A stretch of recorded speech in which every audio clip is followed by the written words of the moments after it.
Hello, hello. And Let me welcome actually. to our weekly anime club featuring me and Break. Hello, Break. How have you been doing? How y'all doing? We're here. I'm good. I'm good today. Watch Ouran Host Club. The show surprised me actually. I said this on Twitter. It surprised me. I wasn't sure how I was gonna like it, especially considering some of the stuff that was going on in that show. I was like, man, I'm looking kind of sus right now watching this, but you know, it's pretty good. Yeah. I'm glad you liked it. Honestly, watching it again kind of reminded me how good it was because I did not remember that it was this, like how wild it was, kind of like what you're saying, and then also like how good it was because I was borderline tears in like episode 2, 3. Like I was like, how am I already crying? It doesn't make sense. But I definitely think it was a good pick because I think like it's funny just like Wotakoi, but then well Wotakoi also had some heartfelt parts, but I think it has Oh really yeah. heartfelt points. Hello everyone, welcome to the stream. Hi Jadello, hi Leanne, hi Andre, hi LD. I'm glad. I've seen people say on Twitter and stuff like that they've been enjoying it, so I'm glad because there's some people who are new to it, like Break, some people who this would be a rewatch. So I'm hoping we can all just kind of discuss it and have our opinions and takes. So for the first episode of Ouran High School Host Club, first of all, I know this is already a tangent, but the nostalgia, like just of everything, like there's like it has such a like specific art style, and I just felt like I was like blasted to like the late 2000s when I saw it, like 2000 like because I think that's when I originally watched it, 2009. But it was just so nostalgic. Anyway, so we I'm glad meet. actually before we go further Sure. actually. Something I want to talk about since you brought it up, the animation. For an older anime, the animation is quite good and holds up to this day. I have to admit, like it does not look bad. Watching it right now and like doing a comparison to like some of the newer anime. Now I'm not saying like it's not like no Demon Slayer type of stuff, but it's very clean. Like Hmm. it looks good. It has its own distinct style, and it really works. I was actually kind of impressed with how well it holds up to this day. Like it kind of reminds me like how with Bebop, if you were to watch that, like it still holds up from when it was even created to now. So that's one thing I have to admit that it's a nice looking anime. I agree. I agree. So in the first episode, starting off, we meet our main heroine, Haruhichi Fujioka. And so it starts off with her kind of going around this school she's in, and she's trying to look for a quiet place to study, but everywhere there's students just like talking and things like that. So she stumbles on a music room, and she's like, maybe this is empty. And she opens it, and she gets greeted by the host club, which is like a group of guys. They're here, they're chilling. And so they kind of explain how like they're the host club. They're like, are you here to like, I guess, get our services or whatever? Tamaki off the bat, he's like in flirting host mode. He's like, ooh, which one of us would you fancy? And so while she's trying to like maneuver like around these guys that she just met who are all up in her business, there's this vase in the corner of the room, and she accidentally knocks it over. So it turns out that this vase is very, very expensive. It's $8 million, or it's 8 million yen, and they were originally going to auction it off at like a charity auction. But now that she's broken it, that's like kaput. So essentially, she's like you find out she's like a poorer student. And Tamaki actually talks about it, how like she's really, really smart. So she was able to go to this elite school that's usually reserved for really, really rich kids. But with her grade, she was able to get acceptance. So yeah, she breaks this vase. She starts freaking out because she obviously doesn't have the money for it. So they make a deal where she's going to essentially be this host club's like lapdog in order to pay off the debt. So yeah, off the bat, I'm already stopping. I thought it was just really, really funny because like I did not realize they drag her when when they come for her for being Oh a yeah. commoner, they drag her by her hair follicles. Like the twins especially are just like, ooh, you look crusty, your clothes are dirty. Like and I think what's really funny about Tamaki is that like he'll like almost like unknowingly drag her, but like in a loving way. Like he'll be like, "Oh my God, you're so poor and crusty. Like that's so great. Long live the poor." Like it's He's trying to at least teach her, that's what he's trying to do, right? Teach her in the more refined ways. Just by dragging her at the same time, you know? Like it's like you can't even like hate on it because it's like he's actually like okay, kind of nice about it, but it's like is low key shady. Um, so after that, we kind of cut to a scene where they start the host duties. Like she starts her host duties, and so her first kind of like duty is to get the club coffee. So like the club's in full swing. We see scenes of like the guys romancing the different clients they have at the host club, and I just like I know like it's a different society. They're very rich, but I just think it's so crazy that they can literally have a club like that as high schoolers where like the whole thing is just to like flirt with girls and like entertain them. Like I was like y'all are like 16 years old, maybe like 18, 17. How is this a thing? Hey, honestly, that's one of the things I was just sitting here like, if I think about it critically, it's like, how is this set up like this? Like, how is this a thing?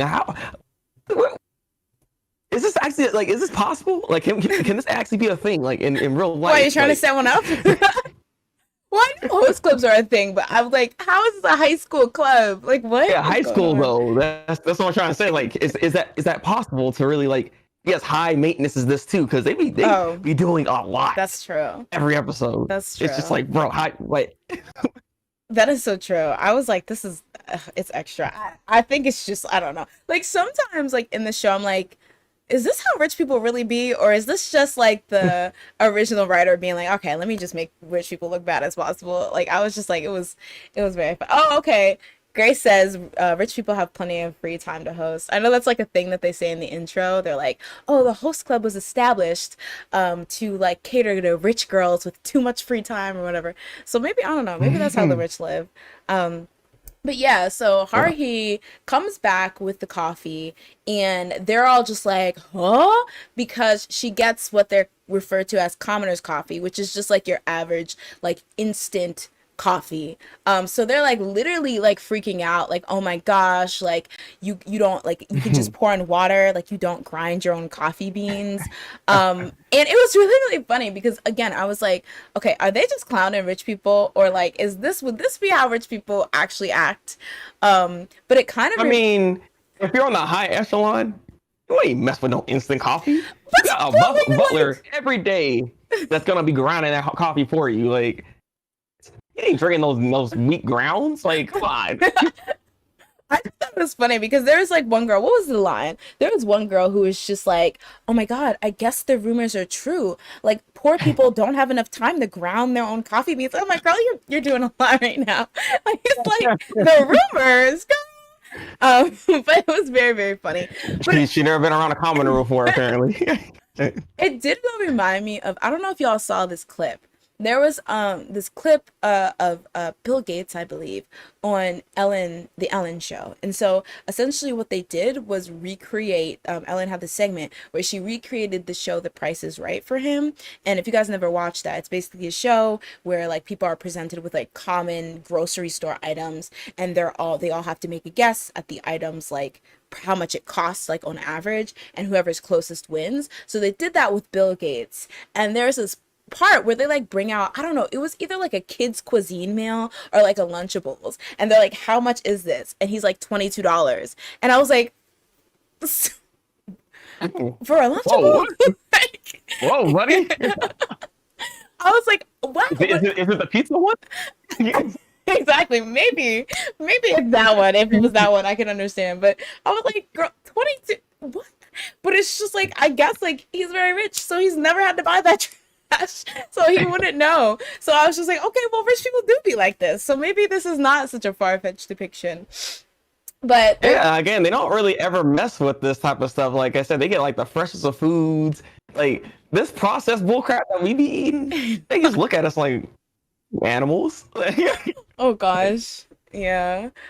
So yeah. So Haruhi brings this Krusty Commoner's instant coffee, and Tamaki's like, guys, I'm gonna do something really scary.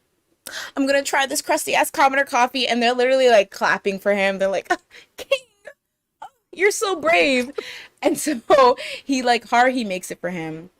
Now, I just want to make a point out there's this girl that prior to Haruhi bringing the coffee, she's kind of being romanced by Tamaki, but when Haruhi comes with the coffee, they kind of everyone starts obsessing with the coffee. So while like, Haruhi's about to go get the coffee ready, she says something just like shady. Like she's like, like Tamaki, you don't have to drink that crusty like commoner coffee made by that disgusting commoner. So off the bat, there's clearly something wrong with this girl. She has a chip off her shoulder or whatever.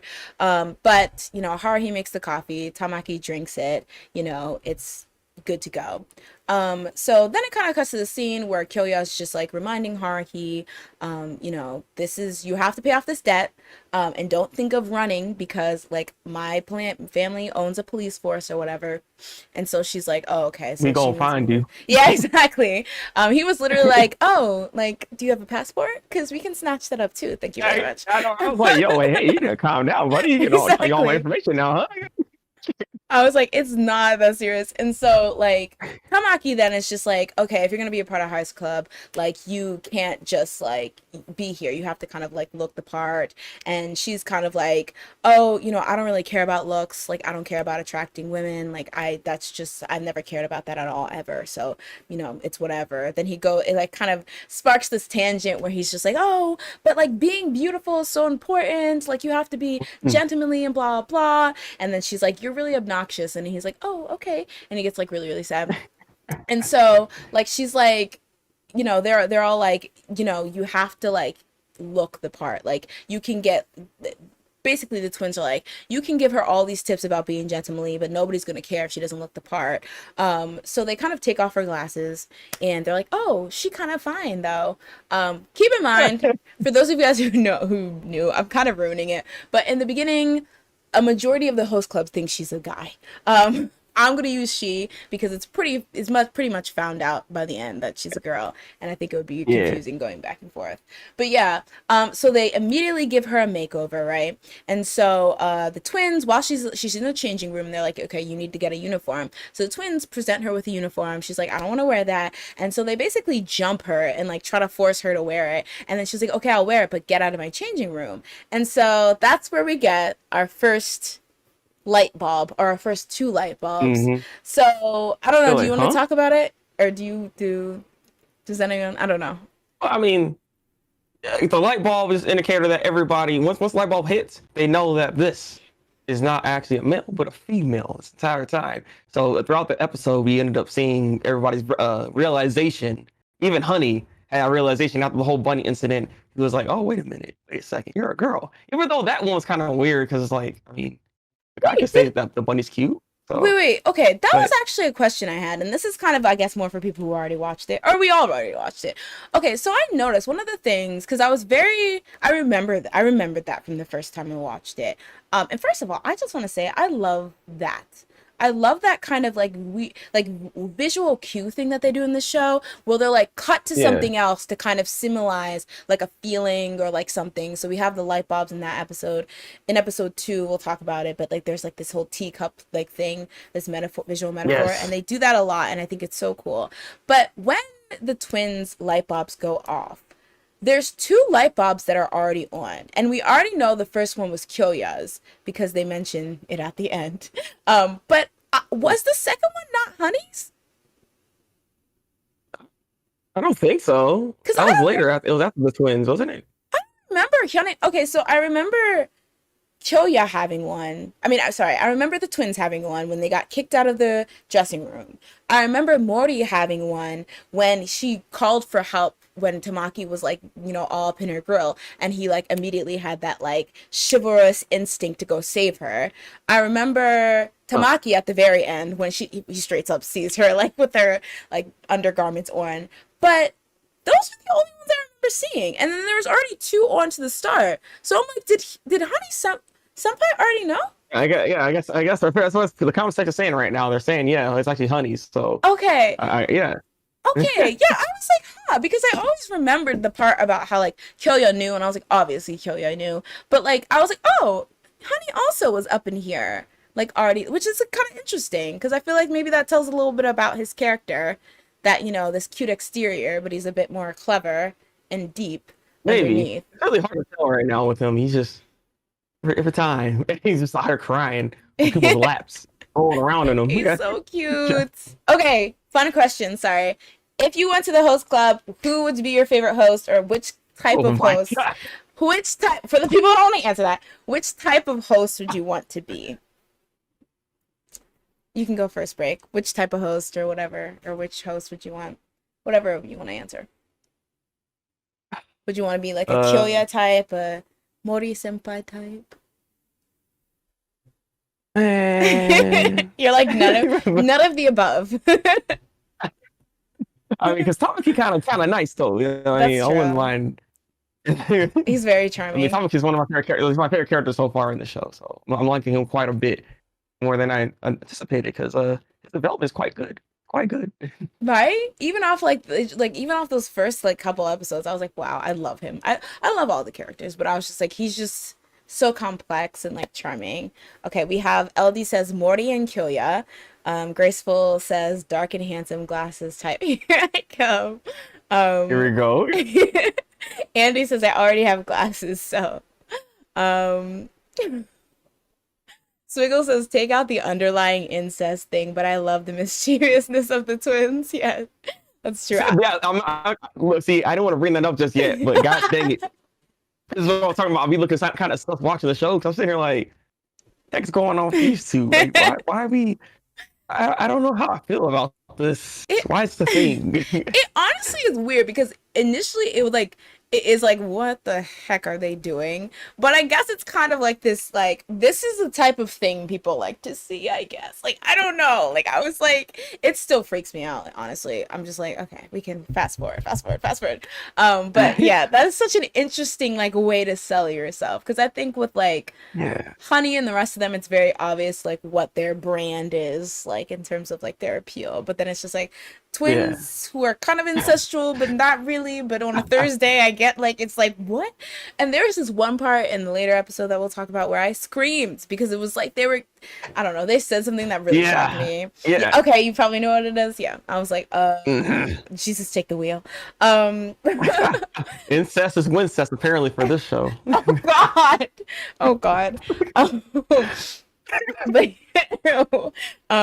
but yeah, so where was I?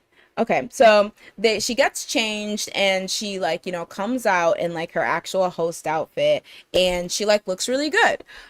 So they're like, wait, like maybe she's like cute enough to actually have like the workings of a host. So now they essentially kind of change what the original deal was of paying off the 8 million yen to 8 million yen for the vase to be like, if you get 100 customers to request you at the club, then your debt is finished. So now she's officially like a working host.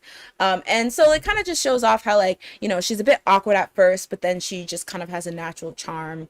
Like some girl she's talking with, she talks about how her mom passed and how it's been her and her dad and they kind of swoon because of that. So it's kind of like, okay, she has like, that's her thing, that she has like a natural charm. So yeah, so like, Tamaki's kind of like, peeping on her to see how she's doing or whatever. And then the guest that he's currently with is kind of jealous. She's like, it seems like you're spending all this Kinda, time. Very jealous. kinda. She was a hating ass bitch. Let me be honest. Being honest. Oh yes. She was a mess. And I was just kind of like I don't want to say like I guess because it's not like they're actually paying to be here or whatever, but I guess I get being kind of pressed that it's like your time for the attention and you're not getting it. But like she wasn't even like shy about being pressed, like, well, not shy about being pressed, but she was like so openly nasty, like Oh yeah. her character. I mean, she's that kind of character where she's just like, she I don't know if she is royalty, but she acts like a princess type character where she's like, I deserve all of this, all right? So if you ain't giving it to me, there's something wrong here. And she always went with Tamaki. That's like his number one customer that keeps coming through all the time. So Mhm. this is new for her that she ain't getting all this attention. So that's why she's like, all right, Trying to get rid of this new Yeah. sugar. It was honestly giving me that vibe that like, oh, I'm not used to not like being the center of whoever's attention. I want attention, so I'm gonna act out. But it was like super, super pathetic. But yeah, so she's really, Yeah. really pressed. And at one point, Tamaki calls Haruhi over to like introduce herself, and she does, and like Tamaki starts spazzing out. And this was the part where she calls Mori for help, and then that's when he kind of gets his light bulb and he realizes that she's a girl because he has like, I guess it's like this idea that he has this instant like internal chivalrous like knight like, I don't know, instinct or reflex to go save her because she's like a girl. So that was like immediate for him. And so yeah, this her name's like Aya Koji, I think. And so she's just kind of like hating outside the club.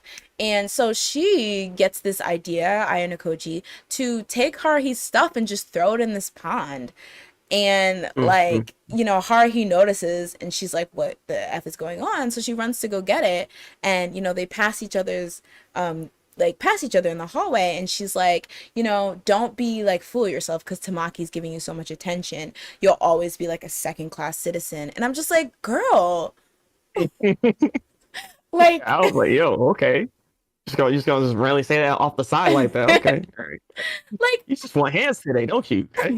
exactly. I was like, you're lucky that's Haruhi, because if it was anyone else, they would start throwing hands. But I feel like it kind of plays into the fact that like she like it's not even just jealousy, like trying to make somebody you're jealous of feel bad. It's like she probably genuinely believes that because Haruhi's poor, you know, you don't deserve any of the things that are happening around you, which is just like another level of pathetic. Like I've never gotten those characters in like whether it's like shows like this or maybe like a teen drama where there's like a mean girl or whatever where like they're just openly mean and then like everyone like likes them, because it's like if you're really that mean I feel like nobody would like you. Like it's like That, that stereotype is there because there are people that have done that where they're incredibly popular for some reason, either they're athletic or they have some type of money or whatever the case is. So they probably don't necessarily like you to that extent, but there's something that they can get from you, which is why they try to uh hang around and gravitate towards those people. But then we're also now perpetuating that like that personality that they have. Like we're what's the word I'm looking for? Like they're fueling that fire basically by giving that validation that hey, what I'm doing is actually okay then since everybody freaking likes me, so that's why they don't stop doing it and they can just get away with it. And some people just like to be trash. They're just trash suckers out here, right? Like somebody just some people just be trash. Yeah, that's I mean that's true, but it just always surprises me because I'm just like, yeah, there are people that maybe they're rich, maybe they're this that, but it's just like at some point like I feel like karma's gonna catch up, and people are gonna drag you for filth. Like I don't know. karma, karma. I have money. I don't need to worry about karma. That's true. That's true. So yeah, Haruhi runs to the pond. She kind of shrugs it off. She runs to the pond, or she's kind of like, okay, I guess I know who threw my stuff in the pond. And she goes to the pond, she starts digging through like and trying to find her own stuff, but she can't find her wallet. And so Tamaki comes and he's like, hey, what are you doing, commoner? And then she's like, I'm just trying to look for my stuff. And so he gets his rich royal, prince of the skulls self, goes in there, rolls up his sleeves and helps her find her wallet. And that's when I knew Exactly. that's my husband right there. Now let me stop. But like Oh, that's oh, oh. that's when I knew that I'm really gonna like him. Like, well, that's when I knew I'm really gonna like him, because that's just such a charming thing. Like, I don't know, just to be Yeah, able no, to, yeah, I have the same feeling where I'm like, all right, he's not just like a snobby kind of, somewhat annoying type of a character that's kind of there. Like hmm he's actually kind of helpful. He is trying to be helpful. He's actually a good guy from what I've been seeing so far. hmm Now there is this like, I don't know if it's jealousy. I think it would be jealousy. There's something there that that can be a problem later on in the show. Because I only really watched 4 episodes, and I don't know how Tamaki's character evolves. Because I know he seems like he likes Haruhi, so like there's something going on there. But we'll go further, and I'll talk more about that. hmm Okay, so she gets the the her all her stuff back. It's like wet.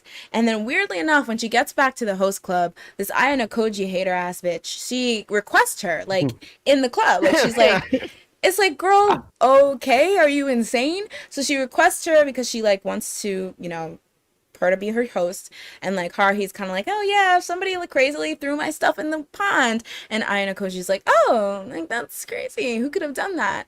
And so like, Ayano Koji is just basically laying on thick that she thinks Haruhi's trash, she shouldn't be full of herself because Tamaki helps her, she's only helping her to become a gentleman, and like don't like fill yourself up. And so Haruhi, like the boss she's like, oh, I get it, you're jealous of me. And like just being called out like that sets this girl off. And I'm just Oh like, yeah. and I feel like it goes back to what you were saying about like it's definitely like behavior from somebody who just had never been called out before, because even just somebody like verbalizing you are jealous of me, that's the issue there. She was just like, how dare you? Which was And that was now they're trying to accuse Haruhi of like touching her and stuff too. And I was like, what the heck is this? Get this girl out of here. She don't deserve anything. All right. I was like, can you do one likable thing? Just one thing in this episode, because what's wrong One. there? Yeah. So she like makes a scene, knocks all this stuff over, and acts like Haruhi like assaulted her. But luckily people see right through it, and the twins come over, dump water on her, and Tamaki comes over and she tries to play all, oh my god, Haruhi like attacked me, and he's like, get the heck out of here. Like you're like, we don't like people like you.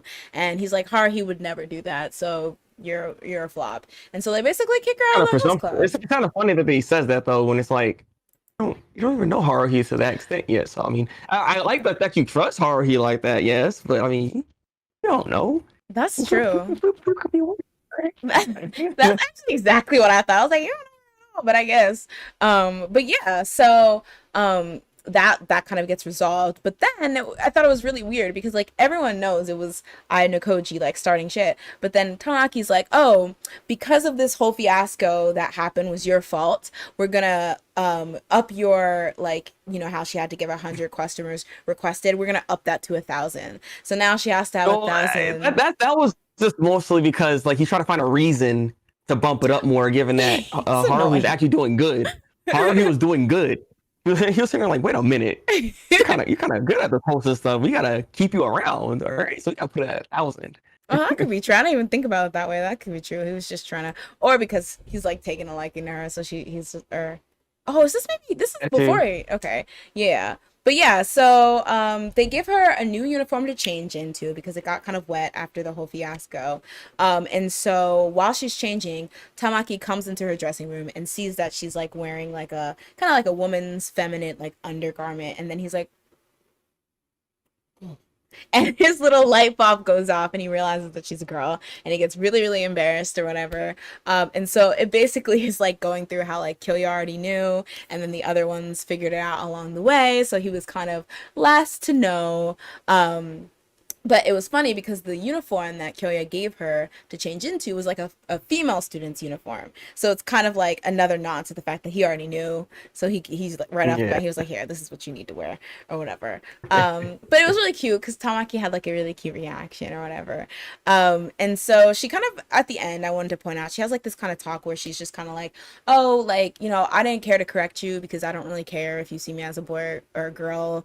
Like, I think what matters more is like the actual person's like, the content of the character and things like that. Which I'm like, woke? Like woke queen.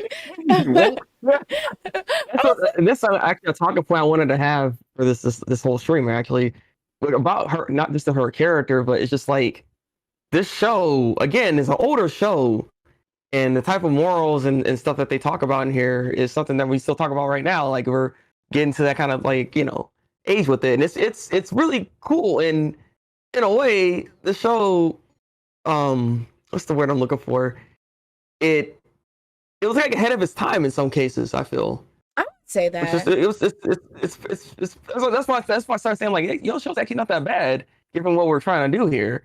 So yeah, that's why I'm liking Haruhi's character, because she definitely is one of those ones where she's just like that stuff shouldn't have to matter. It's the constant character that matters. At the end of the day, we shouldn't have to like focus so hard on that kind of stuff. All these Mhm. like gender roles and other things of that nature. So I don't know. It surprised me because again, this is all new to me. I never watched this before, Mhm. so I didn't know I didn't know it had all this going on.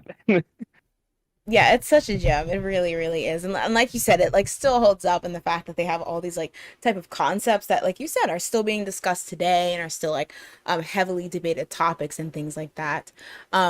Yeah. And then like at the very end, Kyoya like mentions that it seems like this is the start of like a love story between like Tamaki and Haruhi, which I thought was really cute because he like turned to the screen, broke the fourth wall a little. But yeah, so that is the end of episode one.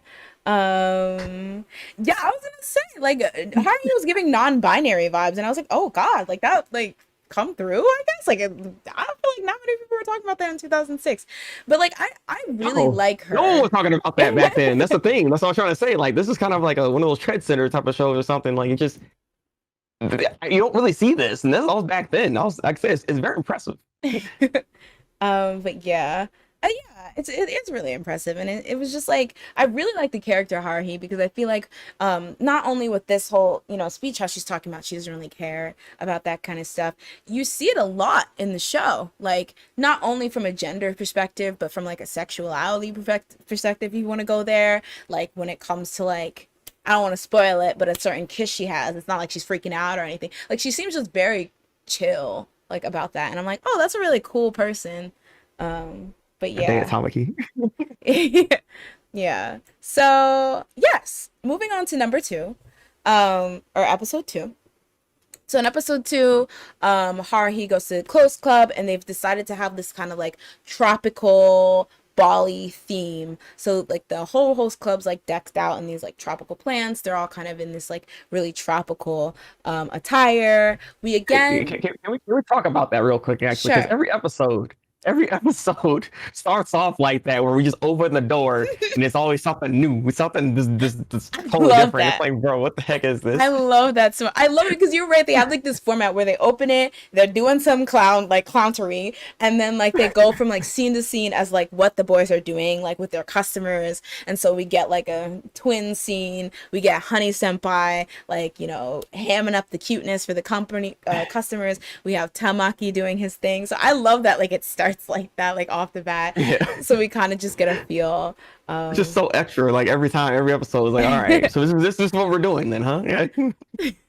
So essentially, we get that shot where all the customers are romancing everyone. So even cuts to Haruhi, so she's not like a full blown host. She's doing her thing. And so while she's like romancing her clients, another client comes over named Kanako, and she's like, "Hey Haruhi, like I think it's my designated time to like talk to you now, so you should come with me."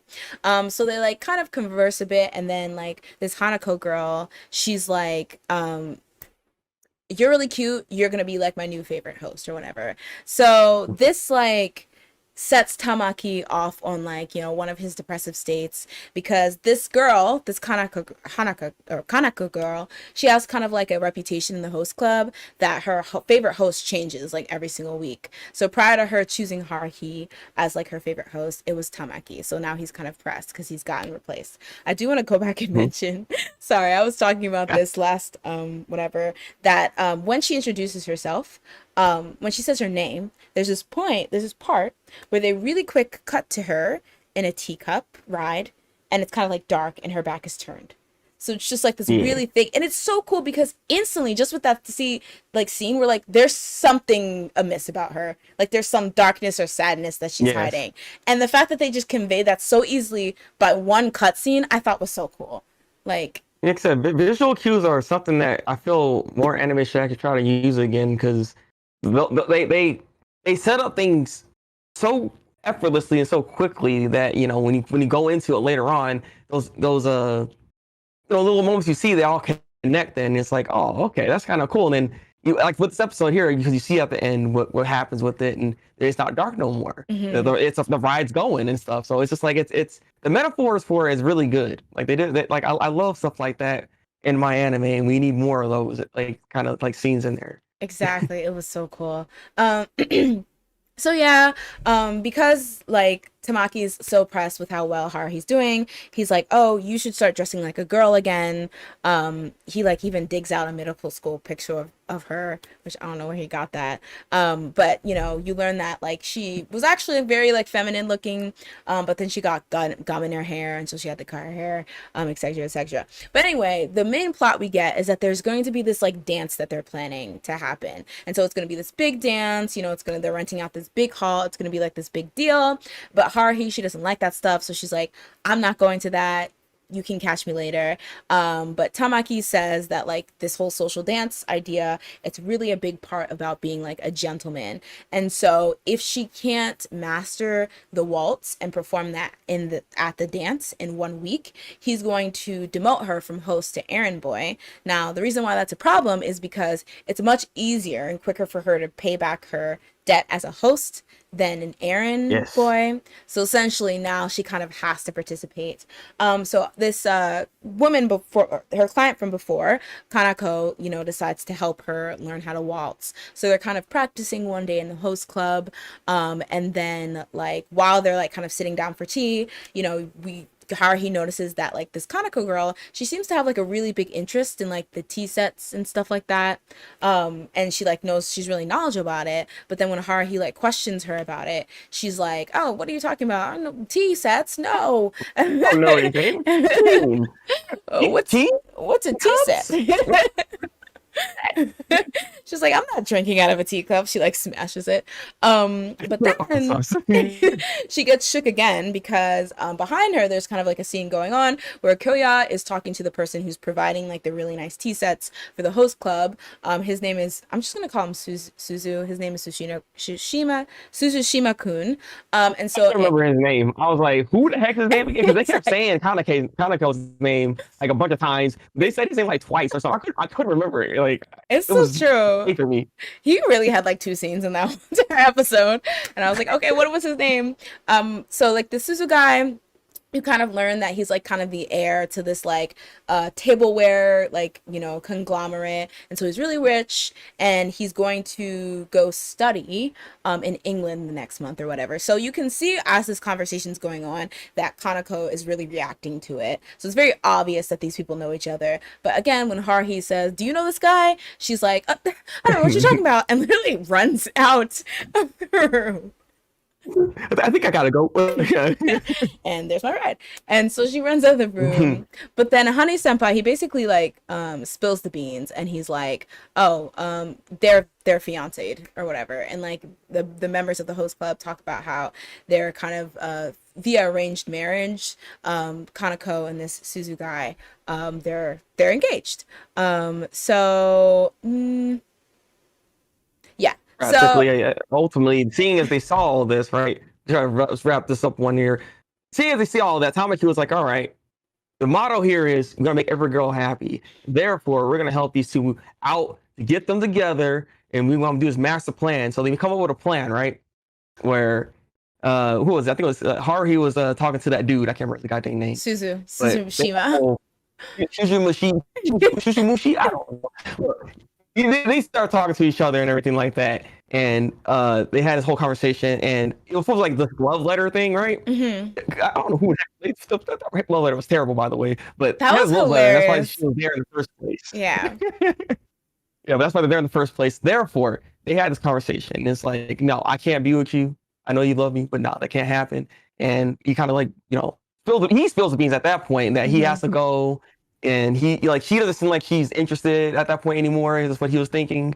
But like communication is a thing. Yeah, right? Exactly. It was basically Peach Girl, the episode, because he was like he felt like he wasn't good enough for this Kanako girl, so he was trying to go to England so he could become a better man and hope that she'll wait for him to like come back as a better man. And then Kanako, and then Haruhi literally says it. She's like, "How do you expect her to know that if you've never told her that? Like, are you insane?"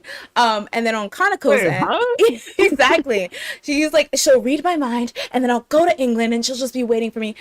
Clown, she doesn't even like. She thinks you hate her. What kind of thought process was this? Like, your plan was trash, man. Like, this was not gonna work out. Like, huh?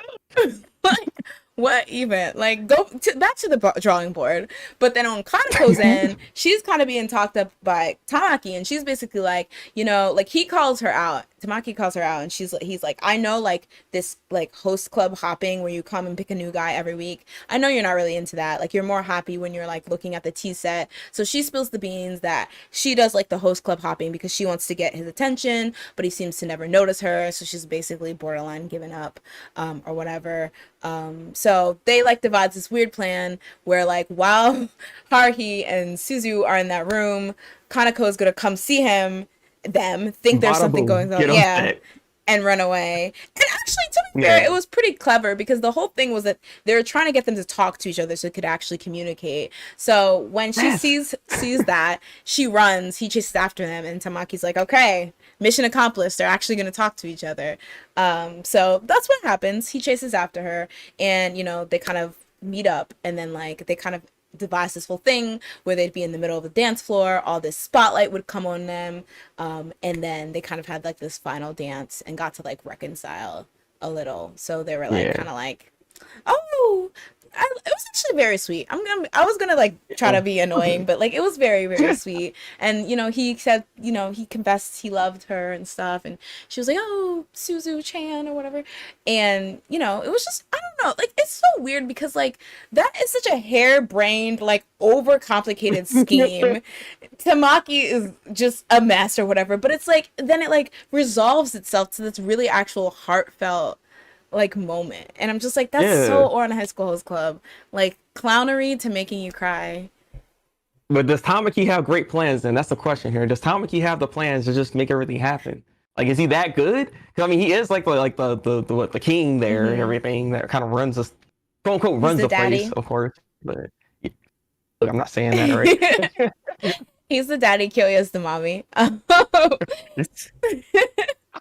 But yeah, so they have their dance, and then there's this whole concept that they had during the ball called the like queen of the ball or whatever. And so originally whoever won it got to kiss Tamaki, but then Kyoya changes to Haruhi. So I get basically Kanako and Haruhi, they get to share a kiss, and what was supposed to be a cheek This is a kiss on kiss. the cheek, by the way. This is supposed to be a Yeah, kiss on the cheek. what was supposed to be a cheek kiss turns into a lip kiss because Tamaki gets all up in his feelings and tries to stop it, and then he accidentally bumps them into each other. And so that happens to be Haruhi's first kiss, and it's this lady. But that's kind of where it ends off. So it's really, really funny. But again, it's so interesting how it went from super silly to super serious. Because the thing is, they don't really like in the episode. If you actually think about it, they didn't really tell us much. Like we didn't spend a lot of time with those two characters that this episode was about.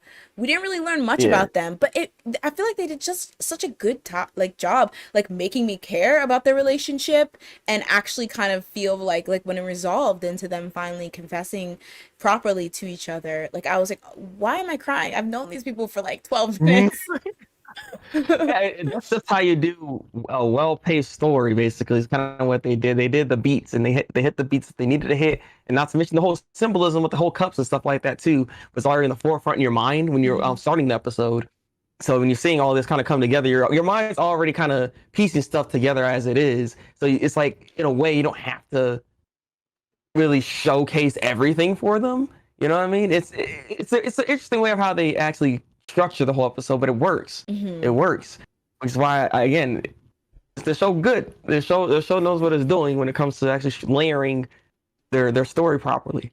Yeah, I agree. It's so good. And even I wanted to point out there's this part where Suzu and Kanako are dancing, and it kind of cuts to like the crowd and all the host members, and they're kind of like looking on lovingly and things like that. And then you see like the twins, they're like just like passe, just eating bananas, like they don't really give a shit. And I was like cracking up. Mhm. And then they bring that banana back because that's one of the banana peels is what Tamaki slips on when he's trying to stop Haruhi from kissing Kanako. And I'm like, what? That's what I thought that was just a one-off, the twins being annoying, eating bananas. But then they brought it back. I was like, this show is so good.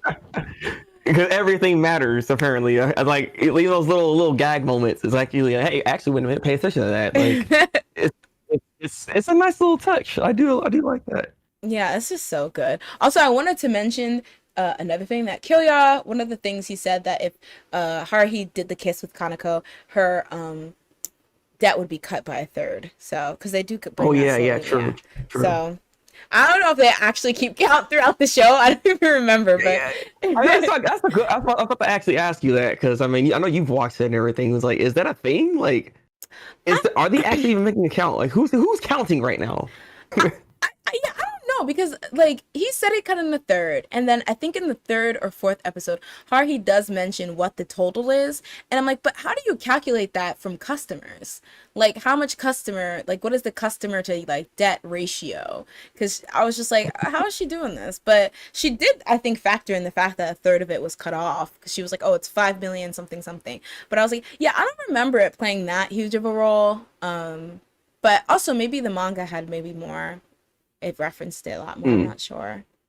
Yeah, I was just under the impression that that's just like a reason why they're why she's there in the first place, but it's not like it's not like a reoccurring thing that actually has to matter because I think she's gonna actually like this at the end of the day, like being the host club, being Hmm. with these people, and so on and so forth. That she probably not even gonna worry about the debt no more, and neither of them. Like you know what I mean? Because it's a whole different thing, and I don't think that's why I don't think it really matters. I feel.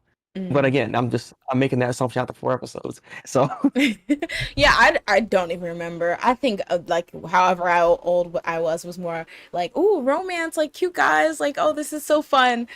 So I don't remember how big of a plot that played. But yeah, so that was episode 2. Moving on, I'm gonna just jump right into episode 3.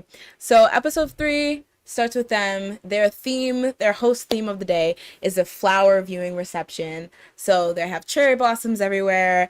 Half the hosts are dressed in kimonos. The other ones are dressed as like kind of like butlers, waiters, or whatever. They do the same kind of format where it's like you kind of see the host club up and alive with the members doing their thing or whatever. And so essentially the whole thing that comes up is that oh, was this the one?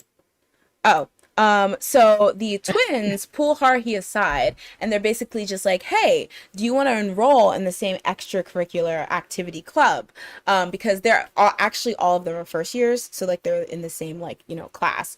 And so like they're kind of teasing Tamaki because they know he's gonna get jealous because they naturally get to spend more time with Haruhi because they're in the same class. So Tamaki starts freaking out. He's like, oh, you should just start being a girl again. Like, the twins, they're he be dragging the twins, low yeah, key. they be dragging them so bad. It's like, I mean, I mean, look, okay, outside the incest, they're not that bad. Like, what's here? Calm down, Tamaki. And so like he's freaking out. He's like, they're like freaking out and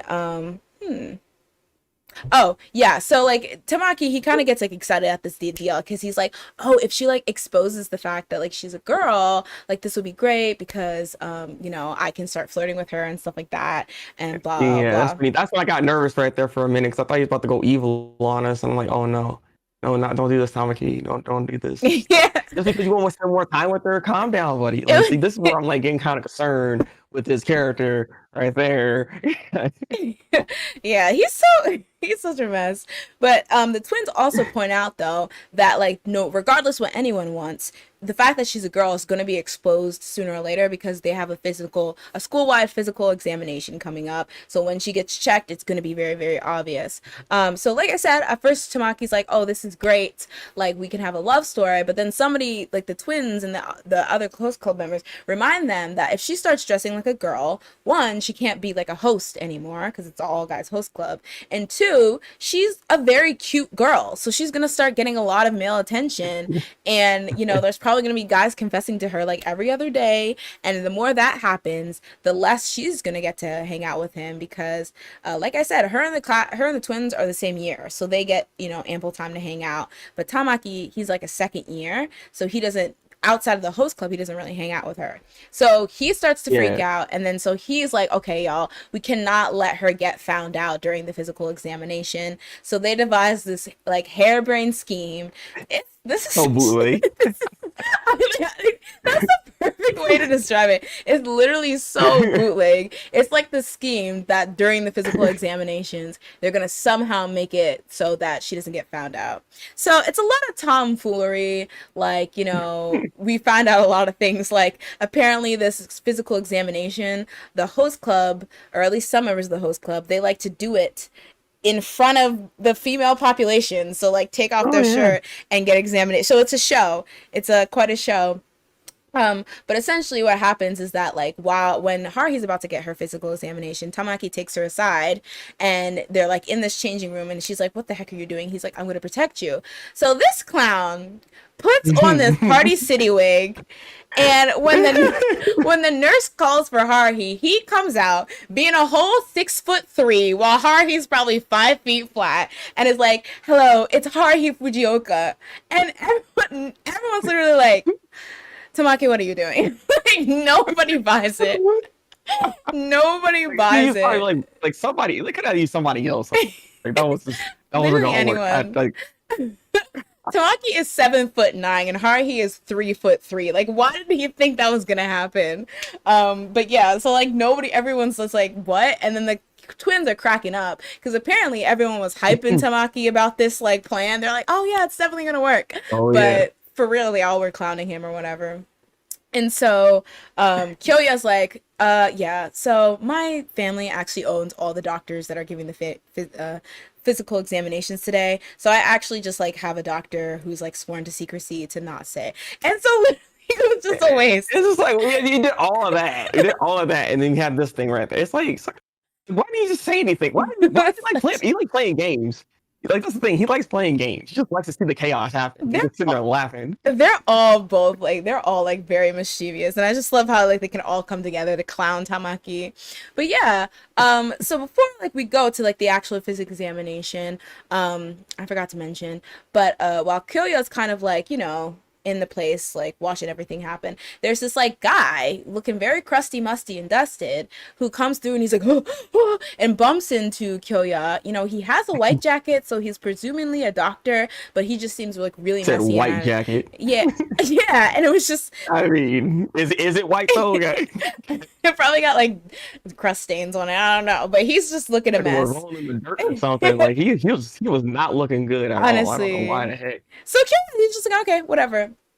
And so while Haruhi's about to get her examination, the guy's over here, one of the female students, she kind of cries out and everyone's like, what's going on? And she's like, one of the doctors, they tried to like assault me or whatever. And everyone's like, what's going on? And Kyoya was like, oh yeah, that's probably that creepy guy that was running around. And they're like, what? And he's like, yeah, there was some guy that I was like, this guy, I don't know who that is. He's not part of my family's doctor's like unit or whatever. And so they're like, why didn't you say anything? He was like, oh well, there's security here, so I thought they were gonna stop it He's or like, whatever. it is what it is. But It is. but then the female student is like, oh, he like went that way, and that happens, the way that she pointed happens to be the way where Haruhi was taking her exam. So then they're immediately like, Haruhi, which I thought was really shady that Kyoya did not care until Haruhi's like Exactly. Like I said, like what, he's very interesting. Like I said, he likes seeing chaos happen. Exactly. He knows I guess everything's gonna be okay, but it's just like he's like I gotta sit back and watch this. Like it's so it's messy. entertainment for me. Exactly. Everyone in that group is like kind of cheeky, because I definitely also see it in Honey Senpai a bit, like the cheekiness. Mori's a bit more hard to read, but yeah, I was just like, what? Yeah. So we cut back to Haruhi. She's in the changing room, and lo and behold, that creepy guy finds his way into her dressing room, and he's like, oh yeah, and she's like, what's going on? And so thankfully at the nick of time though, the guys swoop in like the damn Power Rangers and like kick that guy's butt and get her off of Haruhi.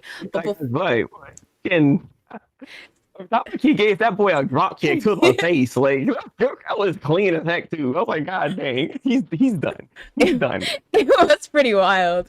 But yeah, so as soon as like they're about to call the cops on the guy or whatever, he's like, no, wait. And he tells the story about how he's actually not a creeper. He's trying to look for his daughter because he was like some kind of doctor, and his daughter and his wife left him because he was kind of getting piled with loans. And so he found out that his daughter was going to the school. So he was attempting to try to like look through the female students to try to see if he could find his daughter or whatever. And so you could kind of tell the other members were kind of skeptical, but like it touches Tamaki's heart. So rather than like, calling the police, Tamaki, like, I think he instructs Kyoya to get him like a map because they figure that he's not at the right school. Like his daughter goes to a different school. Well, they already knew he wasn't in the right school, is what it was, because he got it mixed up that's like a university or something, and then the other one was just like a regular school in general. Like they have similar names. It's just he was in the wrong one. He just directed them to the right one, basically, and that's when he left. So they did that, and it was actually kind of heartfelt because he tells a story about how like they yeeted like both of his daughter and his wife like left because he was like just like shady, not a great guy.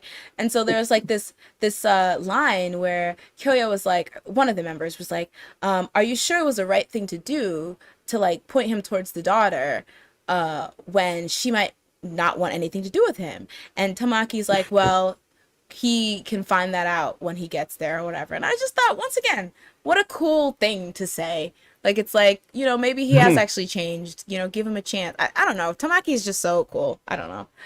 Yeah. I mean, he's like, I appreciate that he did something along those lines, but at the same time, again, like they're not wrong. Like, like, would the daughter really want to see her father, especially in that kind of condition? Did he really change? That's true. Given how he's looking, like I'm just saying, it's hard to say, all right? That's true. But I guess it was kind of like, oh, okay, he's like a big softie at heart, I guess we could say, with Tamaki, because he wanted to give that guy another chance, I guess, even if it wasn't his business too. But yeah, so that was episode 3. So yeah, another great episode. Like, I don't even know what to say. It was just so good. Again, it went from being really ridiculous to having this kind of heartfelt ending with the guy and his like daughter out of nowhere. Yeah. But yeah, I don't know. I really, really liked it. Was there anything else that stood out to you? Like I said, it's just like the development of Tamaki's character really showcases just that, like you're saying, he's a very caring guy and stuff. It just, like I said, my thing about this episode is just that he was concerning me about him. I don't know how far this goes, but he's kind of possessive when it comes to Haruhi. Mm-hmm. So it concerns me that this can go pretty poorly later on in the show, that they might end up butting heads because of just how much time he really wants to spend with her and all that. Because he's getting upset about this stuff. So he really likes her, and it's just, like I said, it's getting me concerned that it's going to get toxic in some ways here.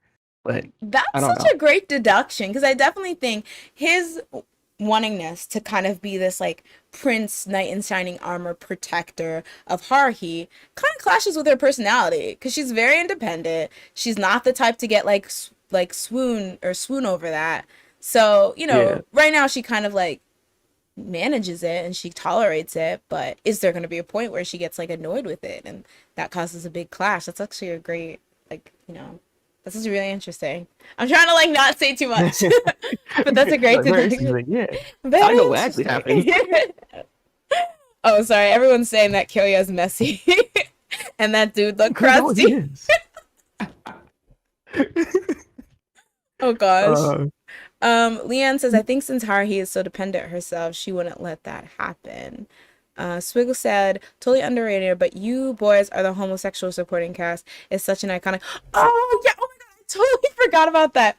So one of the reasons why Kyoya and the twins played like clown Tamaki like that was because I think it was back when he was fantasizing about the idea of Haruhi like revealing herself to be a girl, and how like that will turn into a love story like between Haruhi and him. He was kind of like, oh yes, this is a blossoming where we're the two main characters and we're the love story. And then I think one of the members are like, who are you, like what are we then? And they're like, he was like, you're the homosexual supporting cast. Which what? Oh yeah, I forgot about that. Yeah, true. I was like, he is so messy. But that's why they wanted to drag him. Oh my gosh, that was really funny. Oh Exactly, so god. iconic. All right. So last episode, we meet a girl named Renge. She is a gamer girl. I love how you described her as a gamer girl. Sorry, when we were talking off, you described, and I was like, yeah, she is a gamer girl. She's a girl, really rich girl from France who likes to play like dating sims. And so we see like she's obsessed with one character in particular, and it's like there's a bunch of dolls and that she has that her room is filled, and so she's super obsessed. So one day she's talking to her dad, and her dad's like, oh yes, I was over in Japan, doing business with a Japanese company, and here's the family I was talking to. And so she looks at the picture, and one of the guys in the picture happens to look exactly like this anime game character she's obsessed with. And this person happens to be none other than Kyoya senpai. So this girl, in a matter of 7 seconds, says, I'm going to marry this man, gets her things, books a jet, and flies to Japan to go find Kyoya. Hey, she's a go-getter. All right. A delusional go-getter, but a go-getter. But a side note to her character, though. So a side note to her character. Can we give props to the father? Father said she can do whatever she wants to do, right? That's true. You want to live how you want to live.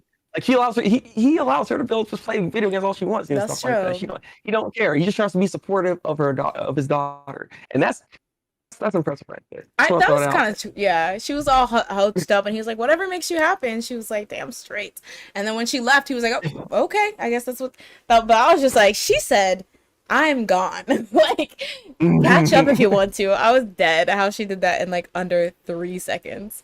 But yeah, so she goes over to Japan. We see again the host club. They have a new theme. They're in kimonos again. We see, our similar scene where they're all like romancing all the ladies and stuff. We learn a trade secret that apparently to produce tears to kind of woo these girls, they have eye drops, which I was like, terrible. Right. Even Honey Senpai was in on it. But essentially, Haruhi, while like things are happening at the club, she looks in the corner and she notices at the door there's some girl who's like peeking through the door but not really coming in. And so this is Renge. We already know who this is. So essentially Tamaki and the twins, they do like their hostly duties and go over and like try to like swoon her and like, woo her and things like that. But she essentially yeets them, and particularly Tamaki, she drags this man to his very last hair follicle. She said he's phony, corny, fake, like all like the handsome prince things that he's doing is just like it's fake, and she's not falling for it. And facade. You're nothing, all right? You think you're good, but you're actually the worst out of all. She said, I'm gonna make you wish you weren't born. Like, she really dragged him. I was shook. But when Kyoya comes up, she's like, oh, now this is a man. And she is like literally head over heels. She literally introduces herself as his fiance, which I think is crazy. And like she starts like describing like, oh, you're this, you're that. But it's like based off this game character. Yes. Like, bro, what? Exactly. I was like, okay, wait, that the character is fake. And like the only thing between them is that they look similar. But she like was like, no, reality's not for me. Exactly. Until Koyo came to picture. And it's even funnier though. Koyo was like unbothered by all of this. He just was like, I'm gonna go with this all of a sudden. It's like what? How are you like this? Like no, because he said business first, everything second. Because he's like, oh, I don't know her, but like I'm gonna play along because she's the daughter of like a really big client of my family's. So I'm just gonna like play along with her delusion so I don't make her upset. And he's like, I'm trying to get to this shmoney, so I don't know. True. He's a businessman. He has that business mind. You're right. But I did think it was funny how he was like, oh, okay, that's cute. Yeah, sure. Of course. Like, she's our manager now. Exactly. When she finds out that he's the director of the host club, she's like, oh, cool. I'll make myself the manager. Thank you. All right. And he's just like, yes, Queen Slay. I also want to point out that like when they realize that she's being delusional and she's like kind of projecting her like for a otome dating sim character onto Kyoya. They're like, ew, she's an otaku. Like they're literally grossed out. And I thought that was Yeah, so I was funny. like, come on, messed up. So yeah, so like they're Renge is just like, I'm the manager now. Tamaki's actually kind of cool with it because he's like, oh, well, maybe she can become besties with Haruhi, and then like it can bring out Haruhi's more feminine side, and then she'll stop hanging out with them crusty ass twins. Like the way he comes for them is so crazy. Every time. But then she basically is just dragging them on. She's like, y'all are out here doing this host thing, but you're not even like good at it. Like the only one who's really good at it is Kyoya. And so she basically suggests that they all have like a character change and they kind of switch up like the type Yes. they are. So she suggests like Honey plays this character where he's like cute, but he's actually like a thug. I love it. I love it. I'm not gonna lie. Like you should have got out of that character. Like that right there. That's the honey I needed right there. It honestly was so cute. I was like, why am I like swooning over him threatening to kill Haruhi and ruin her life? Why is this cute to Oh me? yes. But then she suggests that Mori senpai should be like his childhood friend, like, flunky, like henchman or whatever, the muscle. She suggests that Haruhi should be like an honor student that is being like, bullied, so suffers from bullying. And then Tamaki should be like a popular, prince-like school idol, but secretly has like an inferiority complex.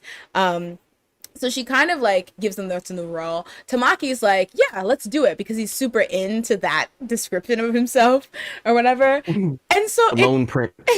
yeah, basically he's like, I can get, because Tamaki is a stunt queen. Like, can we all, like, he loves to do stunts. Oh yeah. He's out here flipping, flailing, his body's going, like, he's a lot, and I love it so much. Being in the rain, freaking looking like Usher and crap. Yeah. Oh, doing all that. Like, yo, he's going there right now. Is this a 2001 R&B hit music video? Like, what is this? Yeah, apparently. Yeah, so it like goes from her suggesting they should try out these new characters to them like shooting like a full-fledged movie, which I was so confused. Wait, what? I was so Camera crews and everything. I was like, yo, this girl said we go all in on this. All right, guys. like I was like literally she flies out Hollywood directors to shoot this movie nobody asked for.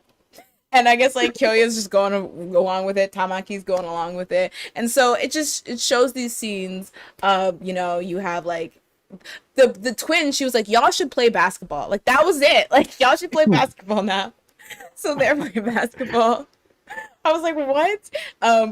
Tamaki's doing his Lone Prince thing. Mori are literally like chasing after Hari. Yes. I freaking love it. Yeah. It was so dumb. But then like in the middle of the shooting, Honey Senpai is like, oh, I can't do this. This is Haruhi. And so he kind of ruins it or whatever. And so they kind of like break it.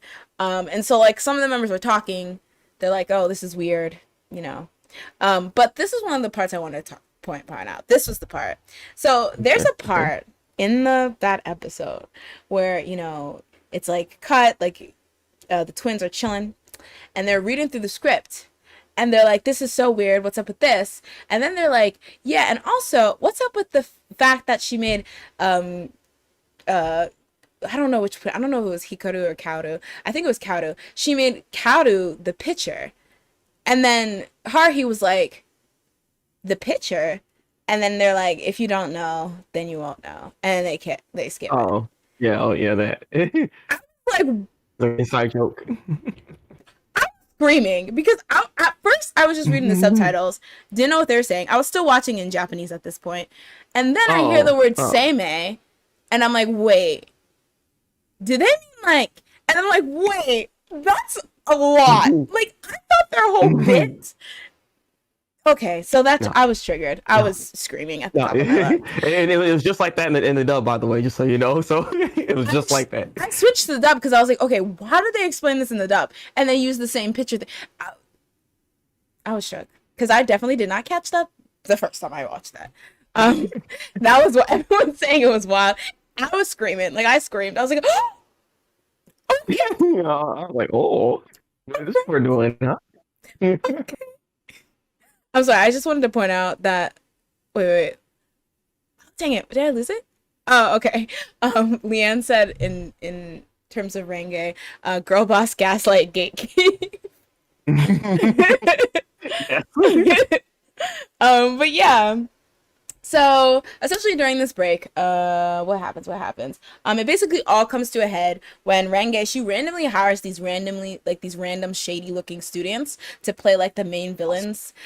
Hey, you shouldn't even say it like that. That's not even right. Oh, That's not that's even right. true. That's What true. Harvey was saying. Come on. These Come on. innocent, cute young men. She just, because they kind of look a certain way. She's like, y'all should be the villains because y'all look shady as hell. And so they're like, what is going on? And then so she's just like, yeah, come, you can do this. And then so like when she's like, saying all this stuff about them, one of them pushes her. And he catches her or whatever, and she's like, she gives the speech where she's like, you shouldn't just judge people, based on what they look like. That's rude.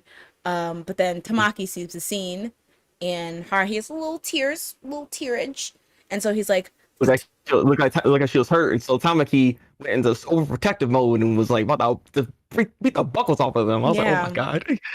I was like, I never seen him that angry so fast. exactly. I was like, well. And so essentially though, Haruhi's like, don't do that. It wasn't their fault. Renge was being a clown. And so he was like, oh, okay.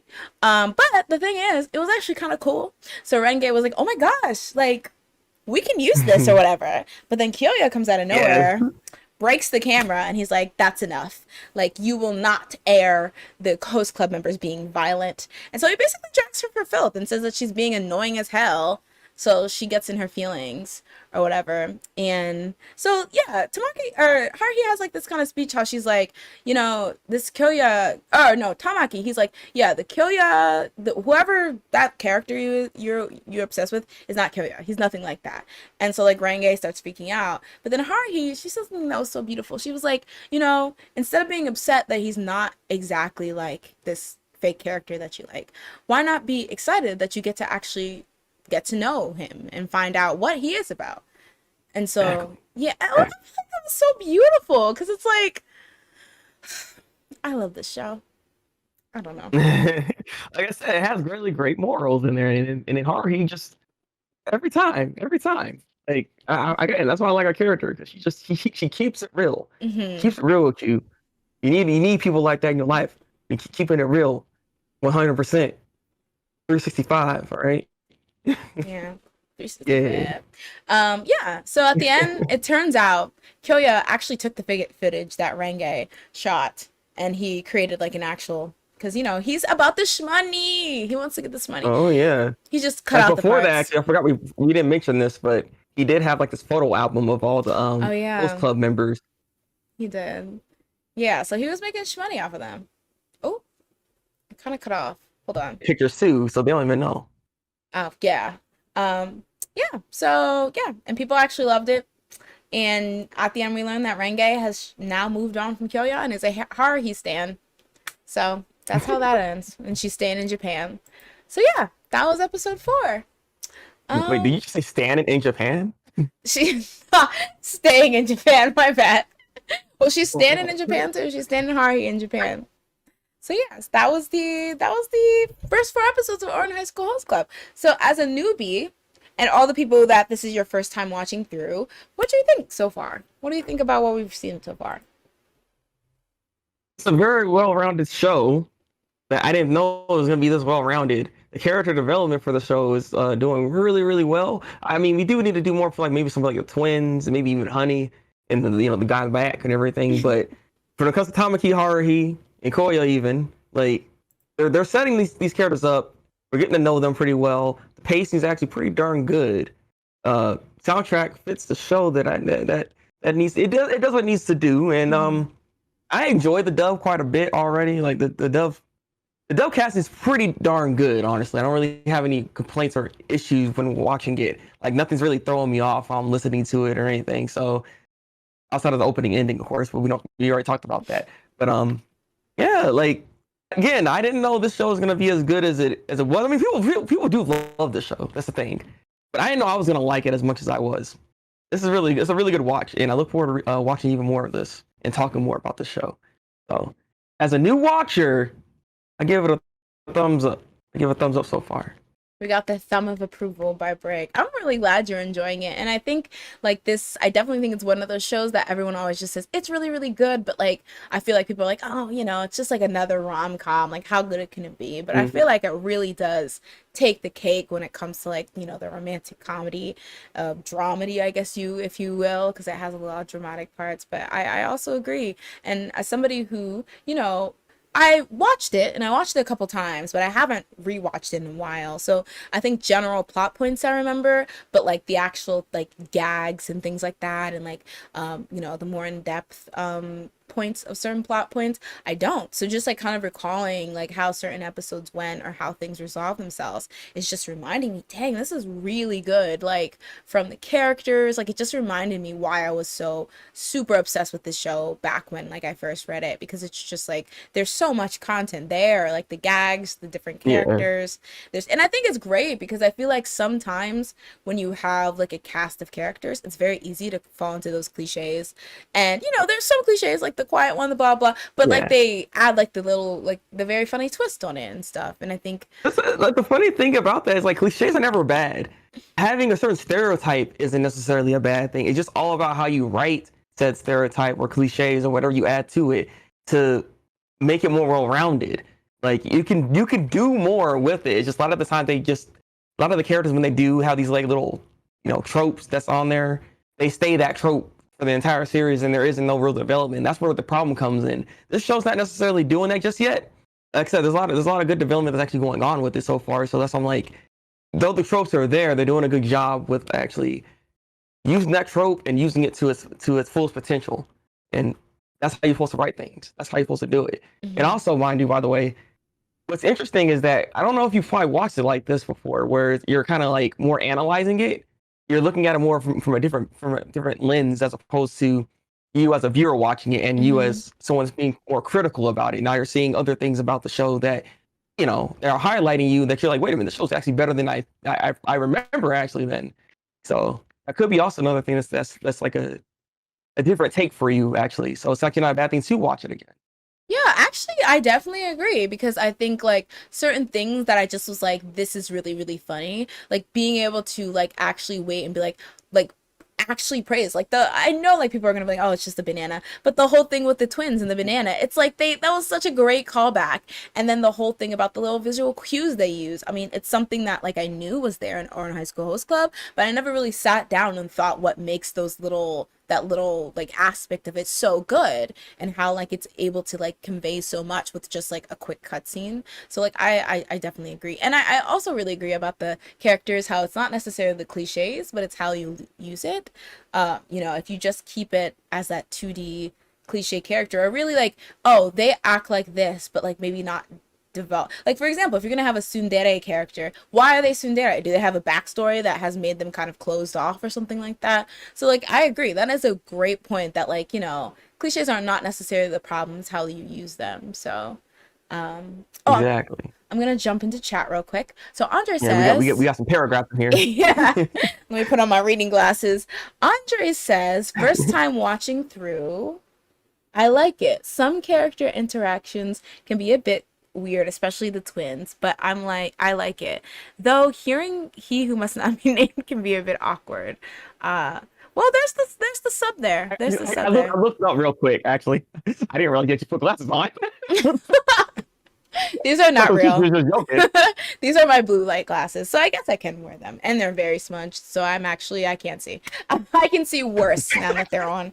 Thank you. But yeah, it's quite funny because it's the twins. As somebody who's so anti-incest, I hate that in anime.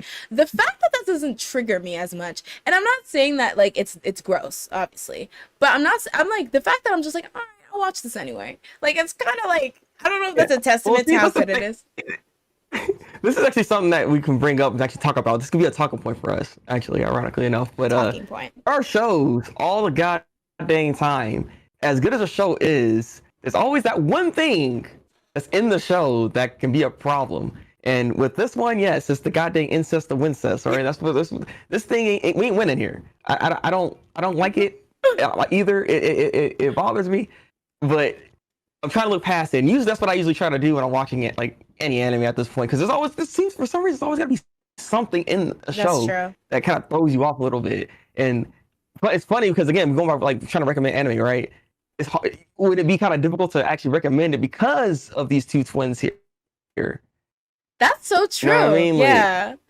I remember we were talking about that before. Yeah, that's definitely something. It's like, oh, this is so good, and then you remember the twins. You're like, besides this one point, just skip it. Anytime you see the two redheads together, just skip that part. You don't have to see it. Like, it's like, yeah, that's definitely a thing where it's just like, except this one part that's kind of weird, but yeah. yeah, I hate when that happens because then it's like, dang, now I can't show the show anymore to certain people until, except unless they're actually into anime, then they can probably see it like us and try to like either not watch it anymore or just sidestep and be like, they're not done, they haven't done anything yet.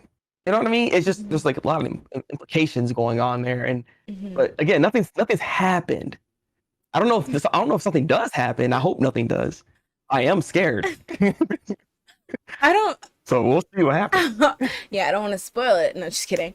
If it got any deeper than it was, I think I probably would have dropped it. But I think probably the other saving grace is that I know they're not actually. It's just like a fan service ploy, which really doesn't make it better. But I know that they're not going to start making out. I hope. I know they won't, but like I assume, I don't know. Maybe I'm just. What was an episode you just forgot about? The hidden episode, like the hidden SpongeBob episode. Leanne says, even though I haven't finished the manga, it was interesting to see the subtle differences between the two. Like, so far in the anime, the story is taking place in and around the host club, whereas I feel like I remember the manga following Haruhi around a little bit more.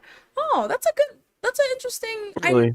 I do know later on we do get to see a bit more of Haruhi's like family life, but I think that is even condensed into 1 or 2 episodes. But that's interesting that it's more like, because I would even say, like, even though we know Haruhi's the main character, it doesn't necessarily stay with her. Like, we get to see a lot of different people's viewpoints that Haruhi wouldn't be witnessing. So I actually think that's a really interesting if it's more like, okay, this is a show that's about this Haruhi girl, and so we're gonna, maybe I need to read the manga. Is it reading manga time now? Yeah. Okay, guys, we're making the manga club. It's on Wednesdays. Swiggle says, watching it over again for maybe my 4th time now, I always can't help but appreciate the characters and the dynamics with each other. I agree. I think it's really, and I think like they kind of highlight that when they're doing their host club duties. Like, obviously you have the twins doing that, but then you even have like Honey and Mori kind of playing off each other, kind of like big quiet guy and cute small guy, and then like I really love, I think they get into it more later, but the relationship between Tamaki and Kyoya, the other two same age pair. I think it was really funny. Like, I know I pointed it out, but you know how he's like, I'm the daddy and you're the mommy, and then Kyoya's like, I guess I'm the mommy. Like, it's not even like he really fights it. He just accepts whatever role that is given to him, and I'm like, stop it, please. You're not a mom, all right? You're not breastfeeding his children's here, all right? Stop it. I just think it's so cute how, like you say, he's just like, okay, I guess I'm just gonna. And there was a whole part, and somebody actually mentioned this, where it's like Tamaki, like he'll say, like Tamaki's the king, like Tamaki will say, I'm the king, I'm the whatever, I'm the president of this, and then Kyoya's like, yep, he's the king, he's the president. What he says goes, but then behind the scenes, Kyoya knows that he's actually like pulling the strings. So that dynamic is really cool too. Because he always loves to then bring the chaos, because Tamaki brings chaos, so he's like, good. This will be good for the photo book. Honestly, you gotta make that money. Andy says, yeah, it's been a while since I rewatched Ouran, and it's cool to watch it like this, where you analyze the characters and the scenes more. Yeah. I feel like that should be, everyone should have a podcast where they analyze anime. That way they can, the thing is, when it comes to more analyzing anime, it becomes a bit difficult to always, I don't want to say always, but there's those moments where you have a hard time like enjoying like a show, because then you're over analyzing everything all the goddamn time. Sometimes it's good to just turn off your brain and just let the show take you on a ride. That's true. The ride can be very bumpy, but hey, ride's there, right? Like sometimes it's not always good to just have a whole analytical mind because there'll be those for moments for me where because I always review stuff all the goddamn time that I can't see anything nowadays without nitpicking on certain elements of a show or a movie or whatever it is I'm watching. Hmm. So No, yeah. I agree. Even now, sometimes I'm just like, okay, you don't have to write a note about everything that happened, but like sometimes I'm just like, oh, this, and so I end up with like page. That was actually a problem I had when I used to do back on my old anime channel. When I used to do episode reviews, it became really, really hard to just like watch it because it's like I felt like I always had to. Sometimes it was easy and it would come easy to me, but sometimes there'd be episodes where like not much happened, but then you would have to try to find something to comment about, so that could get really, Hmm. really Hmm. stressful. So I agree. Yeah, It's or like, there'll be too much going on. Like yeah. when I was doing the Legend of Korra, oh my God, because they came on like real early in the morning. So I was trying to make sure I have my videos up as fast as possible whenever the show comes out. So I was up, and then so much stuff always happens in that show because it's so fast and there's Hmm. so much information happening. I had to write like 2-page notes off of just one episode, and it's just like it's a lot, and I had to like try to read it while trying to like review it and everything. It can be a struggle sometimes, but then it's like it's not like I didn't enjoy watching it, but at the same time, I probably would have more enjoyment if I wasn't just trying to make sure I get everything because there's a lot of stuff. But I mean, at the same time, I could say I'm a bit of an expert for the avatars like lore stuff because I'm heavy into it because of it now I'm because I an was doing way expert. too much of that. Yeah, it's and the thing is, even opposite, it's really hard because sometimes if you do like maybe like a series review, then it's like, okay, how do I not make this Oh a yeah. 5 hour video? Because there's so much I want to talk about, but I don't want to miss certain things, but I want to keep it like a decent like, you know, length. Yeah, it's really difficult sometimes balancing that. Um, let's see. Oh, Swiggle says, and although the anime seems shallow on the outside, it really does have depth. Yeah. I think some Oh people will yeah. see it and think, oh, just a rom-com thing. But yeah, there's a I, lot w I of wish people told me about this. It's the thing. People always like recommend, like when they try to recommend shows, right? They say something about Ouran Host Club. They say, "Oh, it's so good. The relationship is like real nice and everything. It's real funny." They just say stuff like that. They never actually say, "Hey, there's more depth to the show than what you see." Like in when you first start looking at it, like just from the pictures itself, you're gonna look at him like, it's probably not that interesting. But there's a lot more going on with the show that I feel like people don't necessarily say or give credit to, which is what makes the show so good in the first place. hmm You know? So I don't know. I feel like when we try to recommend shows or we talk about these things, I wish we could bring that up a bit more. There's a lot more depth to the show. The show actually has some meat on the bone. All hmm right? Yeah, I mean, yeah, I agree. And I think maybe it's one of those the pitfalls of a show being older because people are like, well, if you know, then you don't. Like you should already kind of know what Yeah. this is about. And I feel the same way when I watched Hunter x Hunter because I didn't think I would like it that much because people are just like, oh, it's a really good show. But it's like y'all say that a lot about these like big shonen shows, and I don't like all of them. So, but there's a lot of heart and like the characters, like and the theory behind like the fighting and stuff like that. Like that's really cool. And I feel like same way people don't really mention like the details about. They'll just be like, this is awesome. And but yeah, I don't know. I And like don't for know. me, like if you're trying to like recommend me something, please do tell me if there's any more, if there's actually more substance to it than that meets the eye, because that'll make me more intrigued to want to actually watch the show as opposed Hmm. to, oh, there's some cute women in here or something, or just like something super baseless, like, or just saying something's good. Is like you can do more than that to really try to highlight what the show can actually give you. Yeah. And that's why I'm like, that's why again I keep saying this in this freaking podcast here. But I'm thoroughly impressed with the show. I did not see this being as good as it was from just the first 4 episodes, and I'm saying that with just the four episodes I watched. I don't normally say that. I usually always give like a show three episodes before I make my decision. But I'm 4 episodes in. I want to see more. So That's so great to hear. some good stuff. I'm like proud as if I wrote it, but like I'm so happy to hear that. It really is such a gem of a show. It's just for so many reasons. And I feel like that's one of the reasons why it's really one of those ones that like, came out I think 2006 and it's still talked about. Like maybe not as much as like I don't know, Naruto or whatever, but like, it's still heavily Yeah. like I feel like especially in like the shonen type circles, like it's still heavily talked about and I feel like it's like one of those shows that really stand the test of time, and like in so many ways, like you said, the art style, you don't feel like you're watching something from like 2005 or something. Like you feel like it's current, and like the topics and things like that, they're even more current than ever. Like it's so good. Oh yeah. um okay, Leanne says oh, Andy mentions like the comparison we were making between Etchy and the twins. um Leanne says, I feel like it's not as offensive in this case, even though it's a lot. It's done more as a bit, a weird bit, but whatever, I guess. The more serious. Yeah, I feel like they kind of joke on it, but I Yeah. think it's I mean, it's weird. still there. I feel All like I right. could It's still only, weird. yeah. Um, let me try to go. Andy says lots of rom-coms in general, people tend to downplay or clown it because it's for girls. Yeah, I mean, let's get into that. A lot of the romance stuff that I will try to, well, not necessarily to you guys, but when I try to like recommend it, if it's one of like the, shonen bros, like, that only watch like the shonen stuff, they might not watch it. But then again, I'm a bit like that too, because I'll be really apprehensive if you're like, if the main draw to a show is like they fight, like High School of God or whatever, God of Tower, Towers of the God, the terrible towers. I don't even know.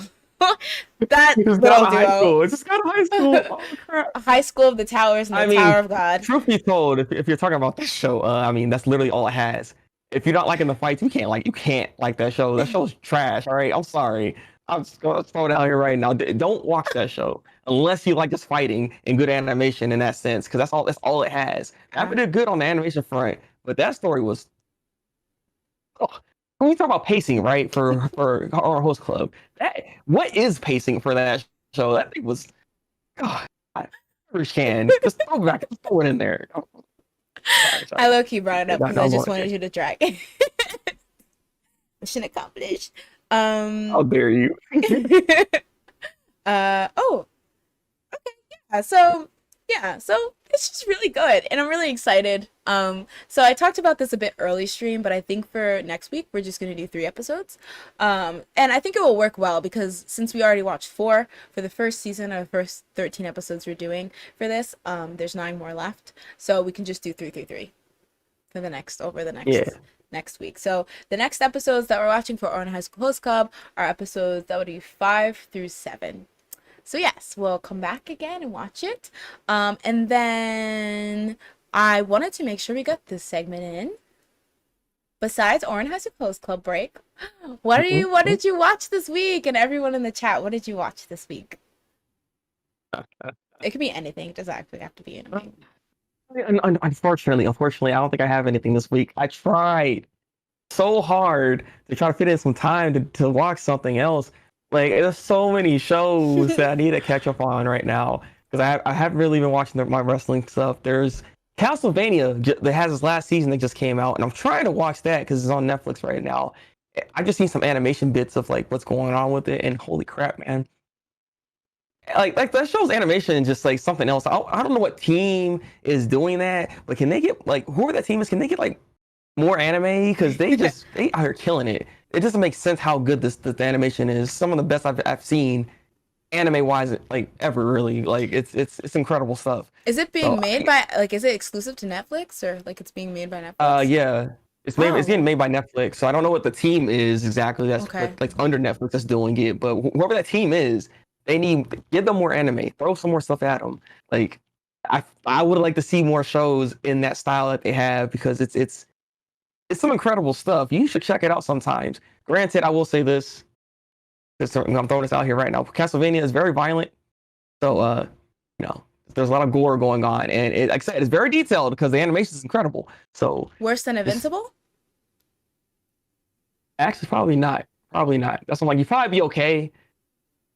Yeah, you probably be okay because Invincible's kind of it's a lot. All right. I admit I had to turn my head a couple times in Invincible, so it was doable. But like, yeah, when I thought there was some parts where I was like, okay, this is like a lot, the train scene. But yeah, but I'll check it I out. wouldn't even Yeah. say for you to actually like watch it like that. Just like see some of the scenes because I feel like you might not like that show, given that like the story's kind of basic for the most part. It's Hmm. not too grandiose in that sense. It does get carried a lot by its animation.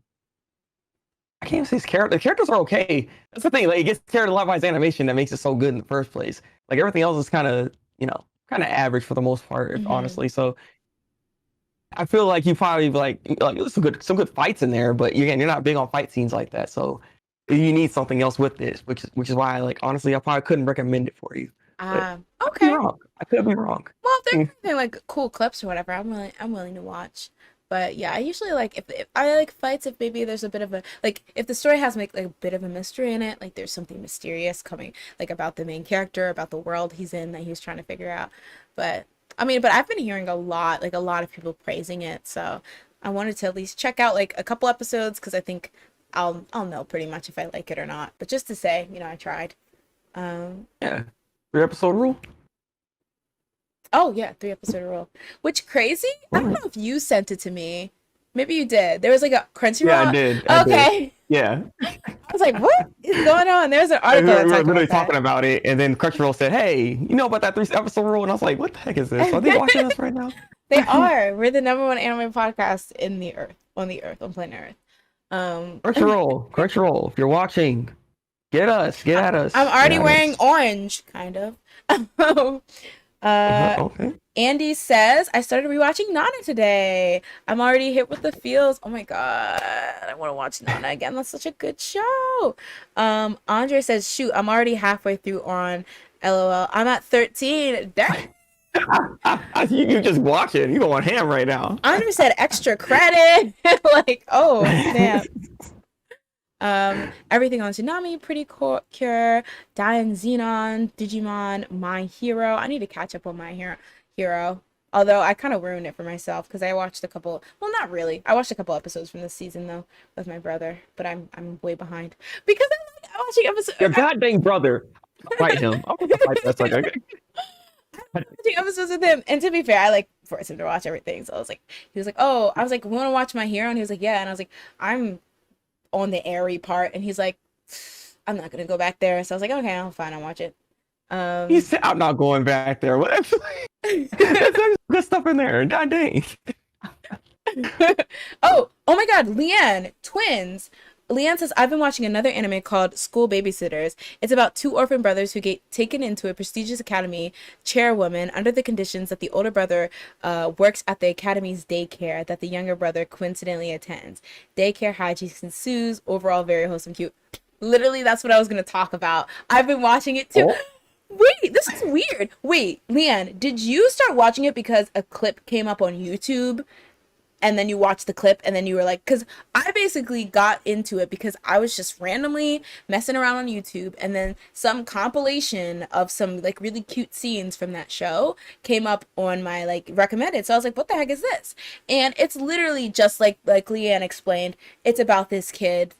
He's like middle school. Well, he's middle school in the beginning, and then he's like a first year high schooler throughout most of it. But like he is just at this daycare. The kids are adorable. His little brother Kotaro is a very like quiet baby. His eyes are just always like very like he's very chill, lax, adorable, and all the babies have like such like like crazy outstanding personalities, and all the episodes are just like learning more about the babies and the family. It's if you just want to be like oh like every single moment, watch it. It's so like literally when I'm like in the middle of work and I'm stressed, I'm like let me watch some clips. I've only seen like the first 5 or 6 episodes. It's on Crunchyroll.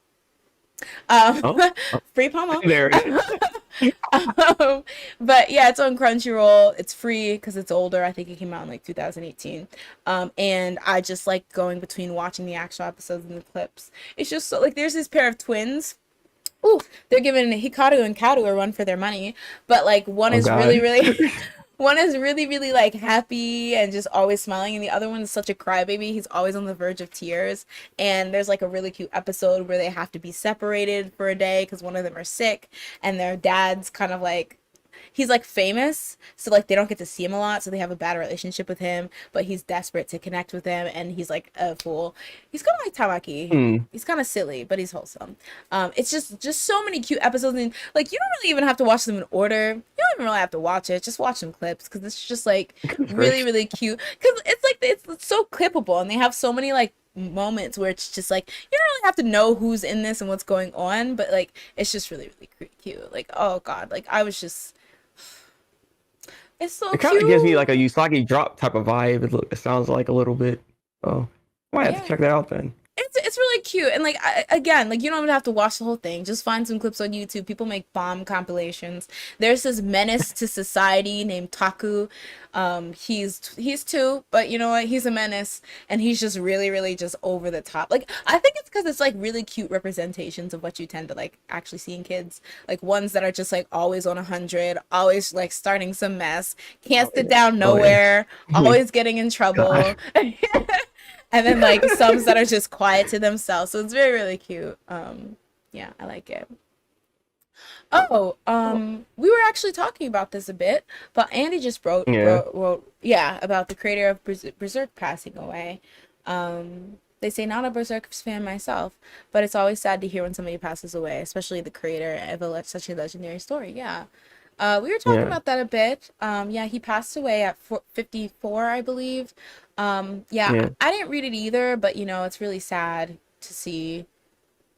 Just that in general. It's very He's. sad because I mean, like, I like I hate kind of like bringing this up, but it's like that work that he has for Berserk, it never got finished. And ironically enough, like the last chapter he did was left on a cliffhanger, which is another thing there. Mhm. So like, his story, unfortunately, is probably never gonna get completed, and that's fine. Like we shouldn't have to worry about it. It's just like it's what the impact that he has done for just like the anime community and people that have actually read his work in the first place. That it's pretty inspiring in the kind of work that he's done and the kind of artwork that he's also created. There was this post I saw actually not that long ago where on Twitter where they were talking about people were like showing their favorite panels from like the manga, and that there's just so many different panels that everybody's showing up that's their favorite, that it just showcased just how incredible his artwork was, that there's just so many different like clippable moments really for his work, that again it's a very inspiring type of thing that he just was able to do, and his story is really good. I've read some of Berserk. I haven't like fully read the whole thing, but I have read quite a few of it, and it's a good manga. Excellent characters, mind you. That's the thing about Berserk that really drives its popularity, is the characters themselves, some guts, and the main antagonist. Like it's just there's a lot there. It's heavy, but there's a lot there, and he Mhm. does a lot of good there, and that's why it's one of those mangas that, like I said, it inspired others. It inspired others, and it leaves a lot of moments, and I don't know. It's unfortunate for his passing. I don't know exactly what happened with him though. Why he passed from exactly, but Yeah, because he's very R.I.P. to young. him. 50 is very Yeah, young for like natural causes. And like I didn't really gonna get into it because I saw people talking about like, oh, you know, the stress of being a mangaka. And like I get that that's a thing, but I don't think it's appropriate to assume that's why he passed away. I feel like nothing was said explicitly. But like either way, like, you know, it's really sad to see. Like you never want to see things like that. And, you know, so rest in peace. Um, but yeah, yeah. sad day in the anime community. Um, but yeah. Uh oh, sorry. Leanne also confirmed that a YouTube clip came up on her page, and that's how she found out about Yeah. Daku. Listen, YouTube is trying to Just influence us, Leanne. That's every gonna time. You should be doing that though. that's such a coincidence. Also, hello Anime NC Star. Welcome to the stream. We did finish talking about Ouran High School Host Club. Yeah. However, we're still Yeah. chatting and things, so yeah, you're not late, you're just in time. You guys are always on time no matter when you arrive. The conversation's flowing. Um Y'all, recently I saw a clip of Skate and I'm considering watching it. It's great. I love it. I'm gonna rewatch it in English because apparently the English dub is one of those dubs where they took a lot of liberties in terms of like what they're saying, but like in a funny way. So like I was Mm. watching some clips and they're wildin'. Like they're wildin', like using bay and stuff. I was like, oh God. Um, That's I'm like, I gotta see what was happening with that one, because like, yeah, hopefully it works. I mean, with the way the show seems like, anyways, from what I've seen some clips myself. mhm. I think it works. I don't really know how it is originally, but it seems like it's not like a bad take. It doesn't really like change the characters like that, so I think it's fine, right? From the clips I saw, Maybe watching the Japanese. I think there's always going to be a limit since like I can hear the Japanese voices, but I don't really understand like the inflections and things like that. So if somebody had like maybe a more country accent, I wouldn't know because I don't know Japanese.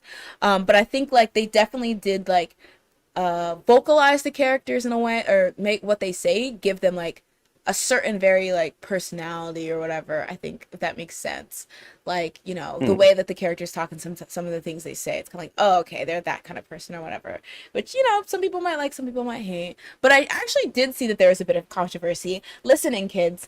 So there's a small translation controversy because one of the characters named Adam, there's a part where he comes in, and he's kind of introducing, there's going to be this skating event, right?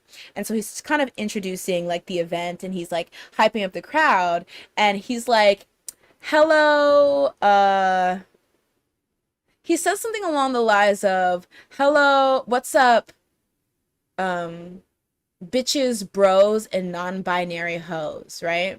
So it's just like this kind of Yeah, yeah, cheeky intro, but people got mad because he used the term non-binary, and some people interpreted it as him Funimation, because I think they do the dub. No, yeah, they do the dub. yeah. As pushing a left wing Western whatever agenda, LGBT maybe agenda onto people. And see, my problem was like it didn't really change anything. Like it was just him saying some quirky stuff. Like I don't know, because I think there's one thing about being like, okay, that's not exactly what it said, but I feel like you start accusing people of like, I don't know, insidiousness or whatever when you start saying that there's agenda. It's just something funny. Saying non-binary Yeah. hoes. See, that's the thing. Like we talked about this before off stream, but it's just like it depends where how much liberty that they're taking here. That you know, I don't know how what the actual show even actually like what they're actually saying and everything like that. Mm-hmm. But everybody likes to still have the purest form of what the Japanese language, like what they're actually saying is, they just want that conveyed in English, basically. They don't necessarily want a ton of changes that are going on in there. And it's like, I'm on the 50-50 edge. Like I told you before, though, it's just like, it depends on if it's actually impacting the character or impacting the story at all, whether or not these changes in what they're saying is going to be a problem later on. You know what I'm saying? Because Yeah. again, I've seen that on other shows where they'll make those kind of changes or say those kind of things that the character might actually not even say. But like I said, it's a slippery slope that they take when they start doing those type of things. And I don't know about no agenda or anything of that nature. Just I know Funimation do need to watch how they translate things from time to time because they don't need to I I see what do you're too saying, much but I going. feel like that person was more triggered at the use of the word non-binary than the change of the script. Yeah, Because eventually, yeah, essentially, originally what he said was, "Hey y'all, like what's up, ladies and gentlemen." So the fact that they made it kind of like sassy or whatever by saying, what's up, bitches, bro. Because if it would have just been bitches and bros, I'm sure that person would not care. But because they put the non binary host thing to rhyme as just like a cheeky little nothing, I think that's when it's like, you're pushing the idea that we have to accept non-binary people as we like. That's the vibe I got from some of the people complaining, because other than that, it's yeah. not like all of a sudden there's like this deep LGBT non-binary plot with this character. Now he said one thing, like, so I think sometimes, like, yeah, you can reason that, oh, you've changed like what this whole character like was about by like taking this part out or taking this in. Like there was some like issue with Evangelion, I think, where they were one of the Oh, yeah. characters. Yeah. So I can understand that because it kind of changes what that character might have been or interpreting their like sexuality or whatever. But in this, it's not like he's saying, "Hi, my name's Adam and I am non-binary and that is the point of me saying this." Like he's still the Adam character. And it's just like, he kind of just said it. Like I don't even think of it like as something where they're trying to be like, "You must acknowledge non-binary people as blah blah blah blah." Yeah. Like it was just he said, I don't That, if know. they did all that, then the agenda comes in, and then they're like, okay, wait a minute. But like I said, it probably just a one-off line. I don't even, like I said, I don't know what else they said, or that's just like in a vacuum of a thing I've seen, and it's like that's one thing. So I mean, what else are they doing? Like, what is this character completely changed? Like, I don't know. But from the vacuum sense, from what I'm seeing, I don't really see necessarily an issue with it. Hmm. I just know I do understand the other side if that's how if they're seeing it in a way that this could actually impact the character story or anything like that, because that stuff can happen. Like that one offline could actually have some type of like significance later on that can actually mess up the thing, mess up his character in some way. But I highly doubt that. So I don't know. Like you're saying, a lot of the times that's those kind of arguments I was hearing too, where it's just like they're just having problems with non-binary stuff. Like, you know, they don't people don't like that stuff. Is the thing. So they start getting upset Yeah, but real quick, and it's like they need to okay, calm down. but yeah, that's the thing that I get pissed off is it's like, are you mad because it's a change, or are you mad because they mentioned non-binary people? Like, be honest. Yeah, exactly. Because I think there is a Exactly. legitimate, like, you know, whatever about like, oh, I want it like a pure thing. Although, like I said before, if you want a one-to-one translation, you might want to watch the sub, because no matter how you slice it, it's not going to be one-to-one because they have to match the flaps.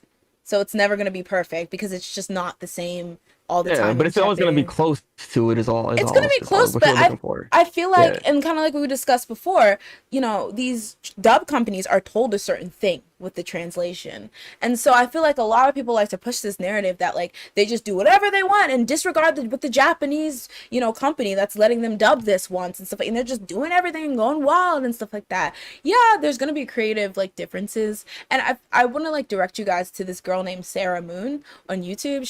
She actually does translations for different you know, Japanese to English media, so video games, anime. She does mention that she can't actually specify what media or what anime she dubs, because usually in the contract they say you can't say, which is very strange. And there's a whole another video about that, how that's like not very helpful for translators, because it's like if you can't say you dubbed this, it's hard to put it on your resume, or you translated this, it's hard to put it on your resume or whatever. And she was kind of talking about how like sometimes you're told do what you think will make it sell, or do what you think you localize, we want you to localize it. Sometimes you're told other things. So I feel like a lot of people want to play, you know, CEO or manager and assume what task or what these people were given. And I agree, sometimes it's just like, okay, you're doing a lot. But I think a lot of times people have to be honest, because it's like, oh, if they change to this thing that wasn't necessarily a cuss word to a cuss word, everyone's quiet. But if they change this thing from whatever to non-binary, suddenly everyone wants to have a cow. Like, that's that's actually another true too. people. Yeah. People are are very picky and choosy about what they want to be original and what they are fine with changing and stuff. Like, I don't know. Like I just know that when it comes to changes to anything, honestly, because this conversation doesn't just extend to anime, but it extends to uh comics to movie translations, and like when they start trying to actually make stuff live action and everything, what they omit, what they do, what they take out of it. I mean, freaking Invincible is a whole different type of. It's not a whole different type of story, but it changes quite a bit from the actual comic itself, but still retains like the general message that the comic was trying to do. I believe is what was happening. So it's just like it really depends. Now this is a little different because again, we're not animating it, we're just dubbing it, of course, Mm-hmm. but still, it's just again, we don't know at the end of the day with the kind of contracts that they have and what they can and can't do, but we don't know this, and we probably never will know because True. it's not like the stuff is like out there for us to actually read the contract. And go, all right, so They this is exactly released how this is. release the contract. Exactly. I mean, I wouldn't be surprised if someone start saying that, like hashtag release the contracts. We need to see how, like what kind of like translations that y'all trying to do. And translating in general is very difficult as it is Exactly. because there's different types of meanings. So a lot of like different words and stuff like that. So you just gotta be careful how they go about it, of course. So they're trying their Exactly. best. And a lot of people, yeah, I think that's a lot of things. Like, I think what would be annoying if I was a translator or somebody who translates for dubs or just subtitles, this whole idea that people are like acting like I have the worst intentions. And I think that's what really annoys me about a lot of these people. They act like these choices that people make is because they're trying to mess up or they're trying to make you mad. Why would you do that when that's your job? Why would you do that when your livelihood? So I'm like, a lot of people don't give these people the benefit of the doubt that, okay, maybe that didn't make sense, but maybe it was their attempt to translate something and it was just off. Okay, people make mistakes, but you witch hunting everyone every time they make one mistake or one translation you don't like. Where does that get you? Are you going to learn Japanese and then become a translator? I'm not saying if that's not your goal in life, you can't criticize, but I'm just saying, why be so insidious when nobody's perfect? And I just think like it starts to get messy when you accuse people of trying to push an agenda or trying to do something that to to deliberately taint the original Japanese version or whatever. It's like, okay, now you're just trying to accuse somebody of being a bad person and not doing a bad job. And I think that's unfair. Yeah. So I'm finna fight. Overall, like I said, it's a slippery slope when it comes to translations in general and how you use it and what you tend to change and so on and so forth. Because you want to keep it like one for one if you can, or try to keep it as close to the original. But like I said, if there are things or liberties you can take and you can take it, it's not going to affect the story in any way. Because I mean, the funny thing is, I don't know. Again, I don't know how the contracts are, but I've seen like in Bleach, for instance, where Ichigo, Johnny on Bosch voices Ichigo, right?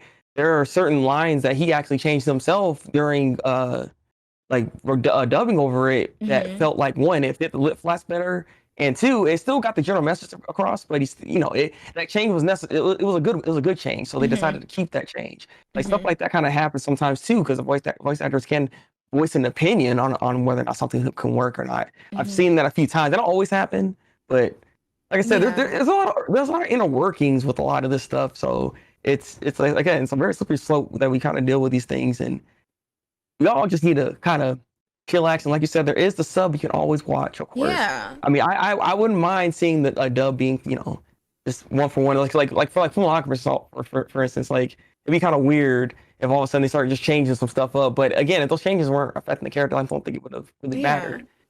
But again, I don't know. This like this the anime community is always weird. Like we That's complain about true. some of the littlest things, and it gets really bad and messy in a lot of the ways. That's why I try not to indulge in it like that, because Hmm. you'll be, it's like an endless loop of negativity that's in there, unfortunately. Yeah. Yeah, that's true. And oh, sorry, I want to jump in because a lot of people were saying Yeah, anything. there's a lot of people saying stuff. Um, Oh, Andy says she talks about, and I think Andy's referring to Sarah Moon, talks about the whole Miss Kobayashi dragon maid controversy, right? I could be wrong, but she's a good example of getting a POV from somebody who actually translates anime. Yeah, I believe she uses a couple, and it was really, you guys got to go watch it. It's Sarah Moon. I forget what the actual video is, but and also a video by Red Bard where it's like, they're not a translator, Red Bard, but they kind of talk about the difference between like translation and localization and things like that. Like just translating versus like trying to localize it, like translate in a way that's local to the people who are, you know, who make the Yeah, target audience and things like that. And I feel like it gives a really good perspective, particularly for like in defense of like a lot of times people do demonize translators and dubbers and things like that.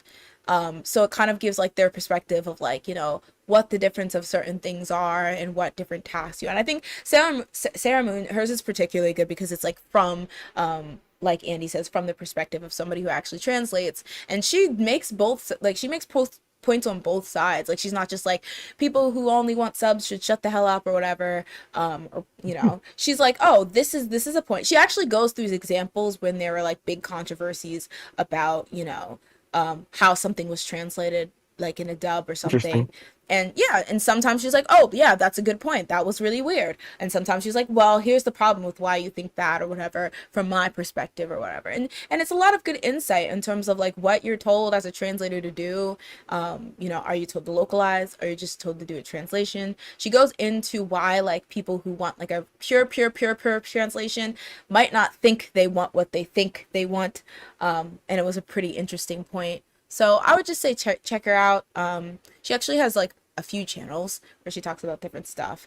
But no, I think I agree. I think people just need to like, you know, respect everyone's opinion, whether you like a dub or a sub, but also don't try to demonize the other person or whatever. Like everyone's just trying to do their best, I Yeah, think.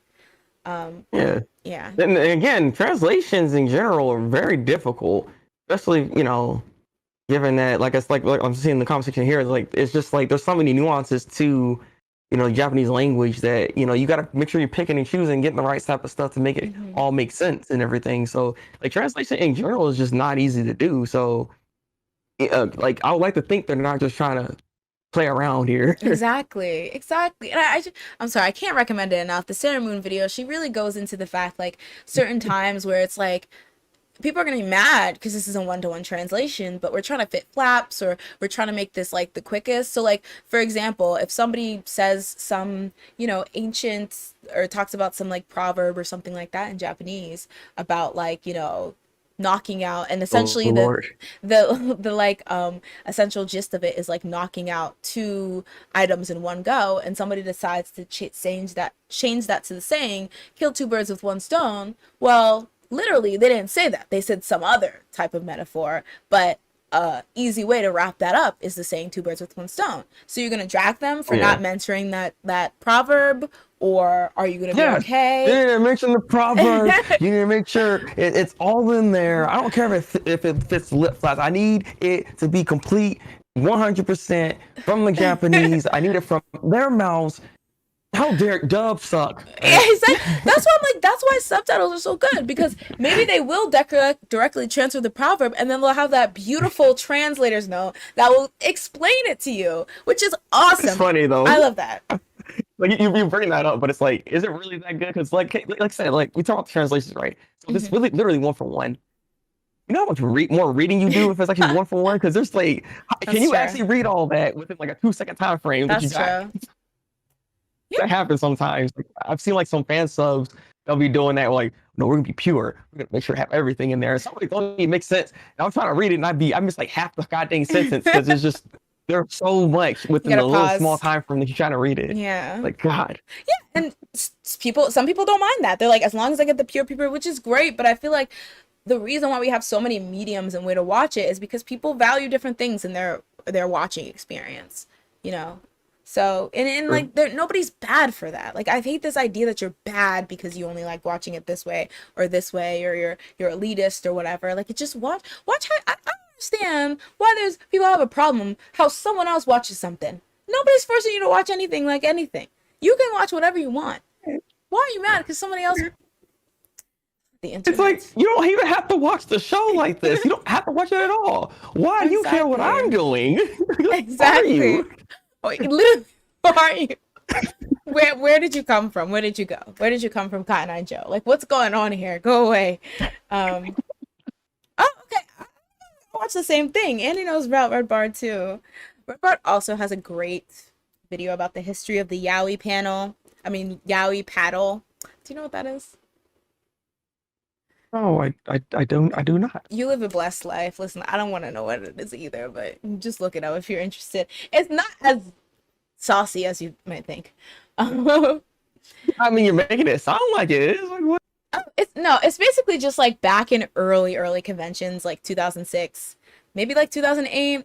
Somebody, a vendor at a con, created this thing called the Yaoi panel, which paddle. I keep saying panel, paddle, which was basically a paddle, like an oar, that like a miniature oar that had the word yaoi on it. And the thing is, Yeah. it was all for fun, but then people started hitting people. It's kind of like glomping, like unconsensual glomping. People would hit people with those paddles, so they became like a hazard, and they got banned from a lot of conventions, and so they kind of faded out. People were weird at cons in the early 2000s and late 2000s. Let's just be honest. That was a That weird early. time. People are weird right now. What you mean? They That's still true. doing stuff, right? That's true. There's no lie there.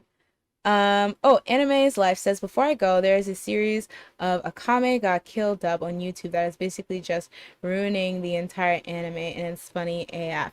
Is it like an abridged series? I haven't watched an abridged in so long. It sounds like an abridged series. I'm down. Ooh, I'm feeling very 2009. I think that's the last time I started watching. Oh, DBZ abridged. They ended, right? I Dragon Ball Team. believe so. Yeah. Ah, okay. Yeah. Team Four Star. Yeah, I Yeah. believe they ended their thing.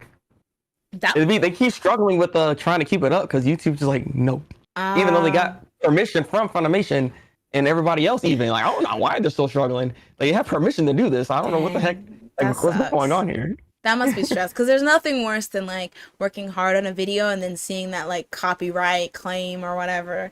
Whether it's just Mhm. snatching your money, like the ads, or snatching it Yeah. all together. It's not never Man, great to hear they that. snatching the whole thing. They trying to take the channel down. That's what they Dang, doing. that sucks. That's such an iconic. I don't even watch Dragon Ball Z like that, but I liked watching theirs. They're fun, and their panels were always fun.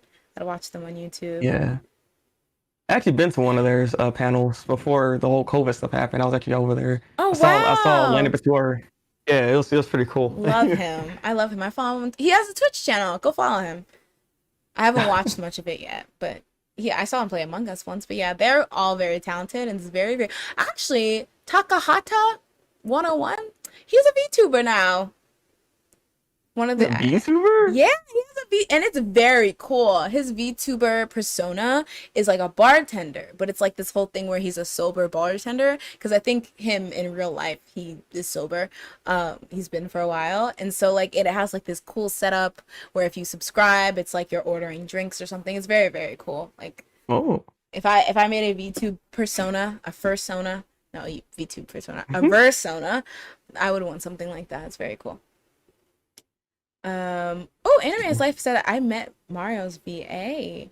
Oh dang, y'all out Ooh. here. Did I meet anyone cool at a convention? No, just kidding. I don't know if I ever met anyone famous. The thing is, there was a point in time where I was really into English voice actors, so I like would watch their panels. I like, oh, when I'm old enough to go to a convention, I'm gonna see all these like Todd Abercorn and Travis Willingham and stuff like that. And then when I finally got old enough to go to conventions, I maybe went to like 2 panels. I did meet Matthew Mercer. I interviewed Matthew Mercer. Okay, Hey, let me say nice. that. Yes, Oh it was a yeah, while yeah, ago. you did do that. Yeah, I was jealous, by the way. Oh wow! I'll be honest. At the time, I didn't know him that well, but then like afterwards, I was like, oh Oh my no, god, I was like, yo, how the heck? I don't What? know. That was I gold. That really was proud don't of you right know. there, right? I finessed my I tripping and finessed my way into some of the things that I sometimes I'm just like, when did I do this? But yeah, I met him, and did I meet anyone else? Oh, I met one of my favorite con personalities, Stripper Bash. I met him at last year. No, 2 years ago. 2 years ago. That was the last time I went to a I con was with him. But yeah. I met quite a few voice actors myself. Ooh, ooh, ooh. The man Spell. that can't be known, that can't be said on the stream. Big. Apparently, I met him, took a picture with him, and everything. Like, that was a really great moment. Honestly, I'm not gonna lie. Uh, I met Yuri Lowenthal and his wife, so that was pretty cool too because they're both voice actors. Uh, I know. I met Kyle Herbert. Um, Oh wow. what else did I I meet? like him. Yuri Lowenthal, he played I met the Sasuke? voice actor for Yuri Lowenthal, he played Sasuke, right? yes. Okay. Yes, he plays Sasuke I know and him. many other characters. He's playing Spider-Man in Spider-Man games and everything too. Oh, dope. So, I didn't know that. I'm so out of loop when it comes to games. I'm like, huh? oh yeah, I follow his goddamn career. I think it's Lauren Bailey actually I met too. So I'm saying like I met a lot of Love voice her. actors. Tara, I think I met Tara Strong once, and Really? then Where?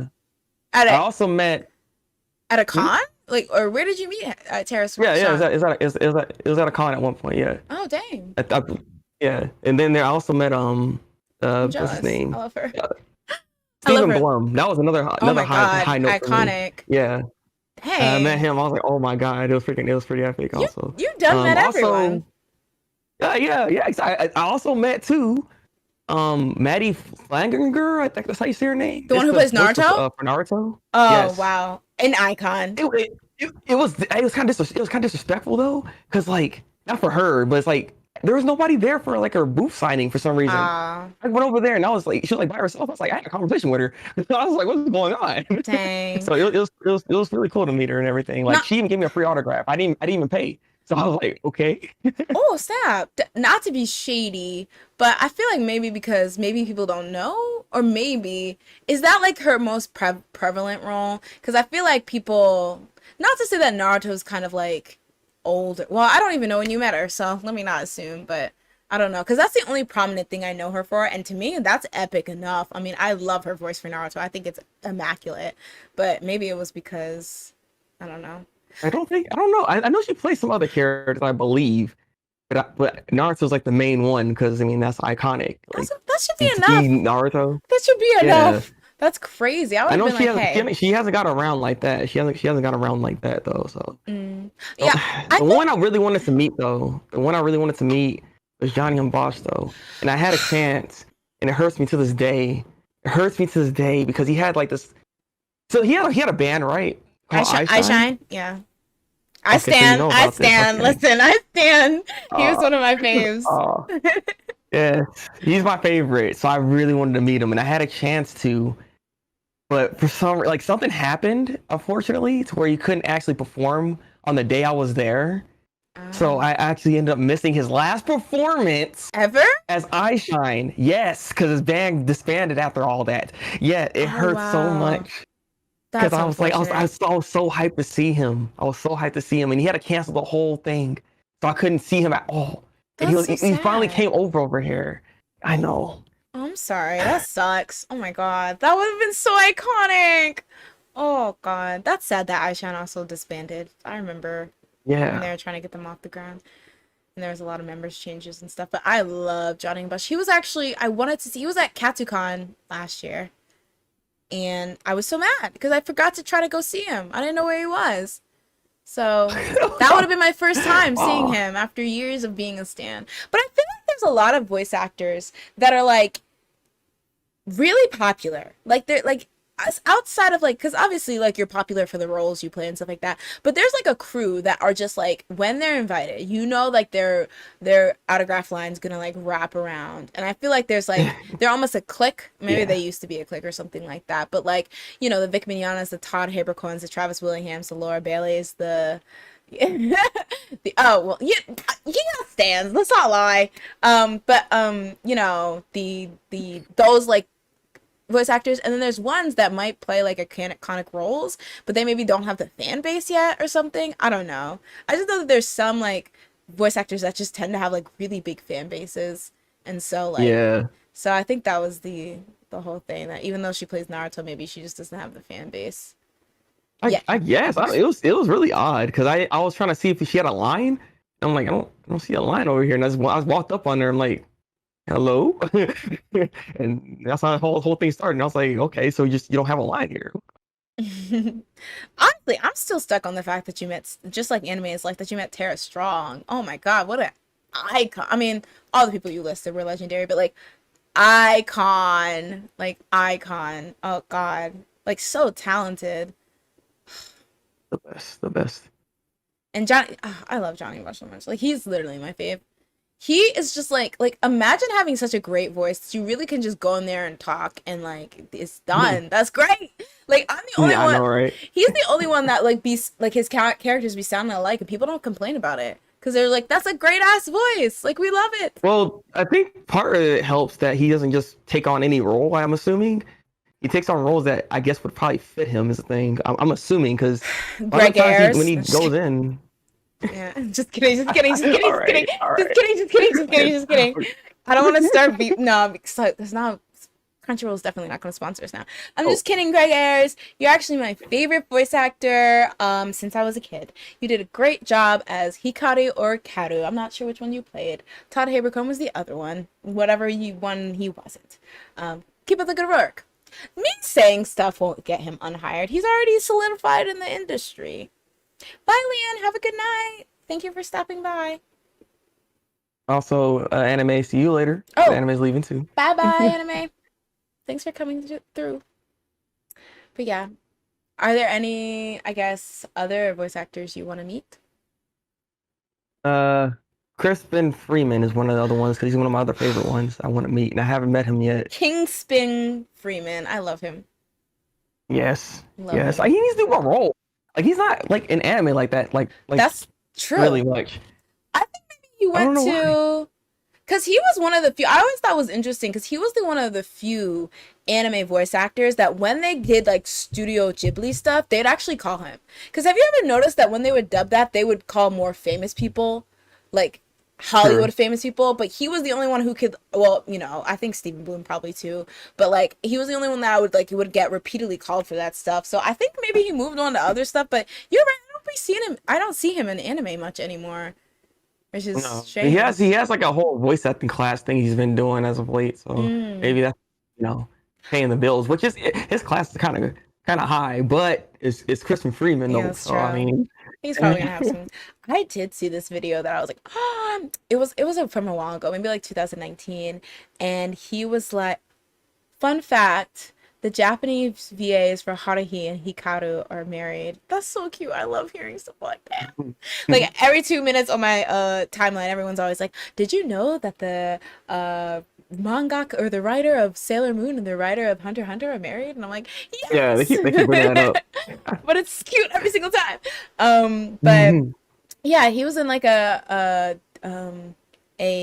panel, and so some person comes in, and the person like requests, can you say this line from this character?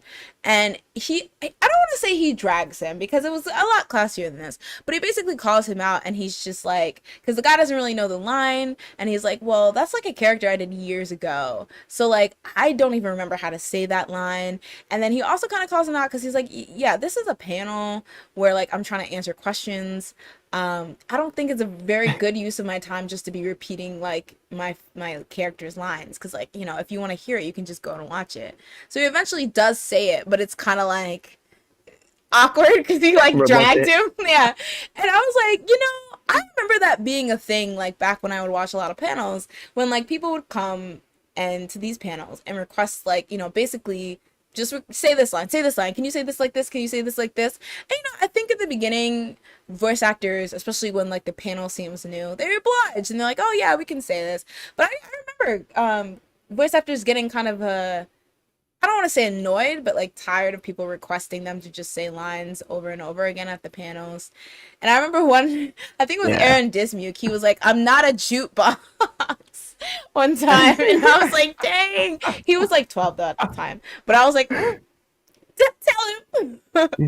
But yeah, See, that's why I get nervous about like 'cause I would want them to do like a line, but it's like they do this all the time, and I'm that's pretty sure there's true. like other 1,000 suckers out here trying to get them to say that one line that he's constantly having to say. So I'm pretty Yeah. sure that gets kind of annoying after a while, especially if you keep constantly going to cons. Yeah, exactly. And I think to Crispin Freeman's credit, I think he had mentioned that if like the guy had came to like a private like a signing or whatever, like he could have done that one on one. But I think he was just like, since this is a panel where I want the questions to be like relevant for everyone, maybe this wasn't like the best thing to do. And to be fair, like there might be some voice actors that don't care and they're like, I will repeat this every second of the day. But yeah, I think maybe he might have mentioned it in the beginning of the panel, so that's why it was kind of awkward. But yeah, Yeah. it must be hard to be a voice actor because I'm sure there's people who act like you're the character and then like project that onto you.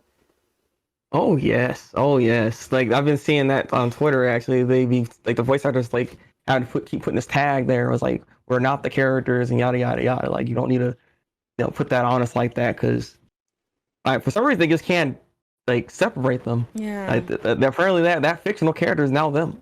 yeah, that's I mean, very it's part of the reason awkward. why like Tara, like not Tara Strong, but like I think it was Laura Bailey was getting those death threats for freaking Abby and all that stuff from Oh, oh you but don't know about that? Yeah, The Last of Us 2. Yeah, it was pretty bad. It was pretty bad. they were Like how dare they? giving her death threats when she didn't write it. I mean, not Oh saying no, it would be like right to give the writers death threats, but I know, right? what was the rationale for people to give her death threats? It's weird because all she did was voice the character. She wasn't even like the facial mapping. There's some other girl that was doing the facial mapping for her, and then there's someone else that actually acted the character. It was like three suckers for this character, and it's like for some reason they attacked freaking Laura Bailey though. And it's like Make it make really? sense. Make it make sense. That's so people get too bold because they're behind a computer screen and they're behind Oh a yeah. anonymous avatar. Because I swear to you, people would not do this clownery if they actually had to put a legal name, a social security number, an address to a lot of the stuff they said. Like they just would not have the guts. They would not have the Yeah, guts. they don't want that accountability, which is why they stay anonymous. But wait, the person who played Joffrey in Game of Thrones got so much hate. Yeah, really? Is that the guy who got the throne? I don't know. I don't know Game of Thrones. So you took he got the throne, right? At No. the end, I know people were mad how it ended. Who's Joffrey? Who's Mr. Joffrey? Who's that? I haven't seen it in a minute. But I'm gonna say Joffrey is Joffrey's the kid, right? The If I'm not cheerleader. mistaken. No, like the kid, he was Oh, a spoiled brat, basically. If I'm not mistaken, I can't remember the names like that. It's been a minute. Not to mention, I kind of like, you know, I mean, the ending was the ending was all right for me, but it could have been way better. It could have mhm. ended way better, unfortunately. The way that people were like talked about that all the time it ended, they didn't like it, and then they're just like, we never talk about this again. Because it's crazy to think that something that was so high, people just do not talk. I mean, we talked about this last time. That's why I'm kind of scared. Scared. That's why I'm kind of afraid. Sounding like Tommy Pickles out here. Kind of afraid. Afraid of like the end of Attack on Titans because the manga fans stopped talking about that with a quickness, and I Yes. feel like that could only mean two things. One of two Oh, things. have you heard No, about Attack on Titan actually? no, don't tell me. I don't want any spoilers. No manga spoilers. It's not. Well, I mean, it's not really spoiling anything. It's just that there's like an alternate ending I heard. I don't Boo! know We don't how. want it. I don't know how true it is. Yeah, I don't know how true it is, but if there's an alternate ending, then goddamn, did he not believe? Did he not like believe in his first ending? Then I don't really know what's going on. I'm just hoping. I don't know. I'm nervous. Like it's making me sad. 'Cause I'm like, is it really about to end bad? I Oh don't my know. god. Canceled. 'Cause- Attack on Titans but is canceled. again, I don't trust people's opinions though on some of this stuff That's because they be true. doing it all the goddamn time. Is the thing. They be like, oh god, it's so bad, and I go and watch it, and I'm like, what do you mean? It wrapped up everything. Like it needed to do it. Like you know what I mean? Mm-hmm. Like there could be some expectations that's there Mm-hmm. because this Attack on Titan is such a big show. There's a high expectations for it. So because of that, maybe that's why like it just didn't deliver the type of ending that people wanted it to see. Yeah. And people have all kinds of theories and other things like that they want this to end. So if it doesn't live up to that expectation, then they say it's trash, even though it's probably not even that bad. So it's like you know what I mean? Like I can't really trust in the masses here. So that's why I gotta see it for myself. That's true. A lot of people, something will end well, but if something like the ship that they wanted to end up together doesn't end up together, they're like, wow, that was the most trashiest thing I've ever seen. You produced trash. You should be ashamed. Good night. Even though, like, the rest of it was fine. So you really never really know. Although, Mikasa and Aaron, please, please, I need that to happen. Listen, it's monumental. It's integral to the show's plot that happens. Yes, that was it. This is it for Anime Club. Um, but no, just kidding. But Break, Okay. as always, I want to ask you any last words you have for the people. Stay safe out there, and I'll see you next time then. And thank you, by the way, Pink, for just being you and being able to watch this awesome show actually now because like I said I wouldn't have watched it otherwise. So yeah. As I mentioned earlier, for this week or for next week, I should say, we're watching 3 episodes, episodes 5, 6, and 7. And yeah. We're gonna find out what happens to Haruhi and the gang. So, thank you guys so much for coming, and we will see you next time.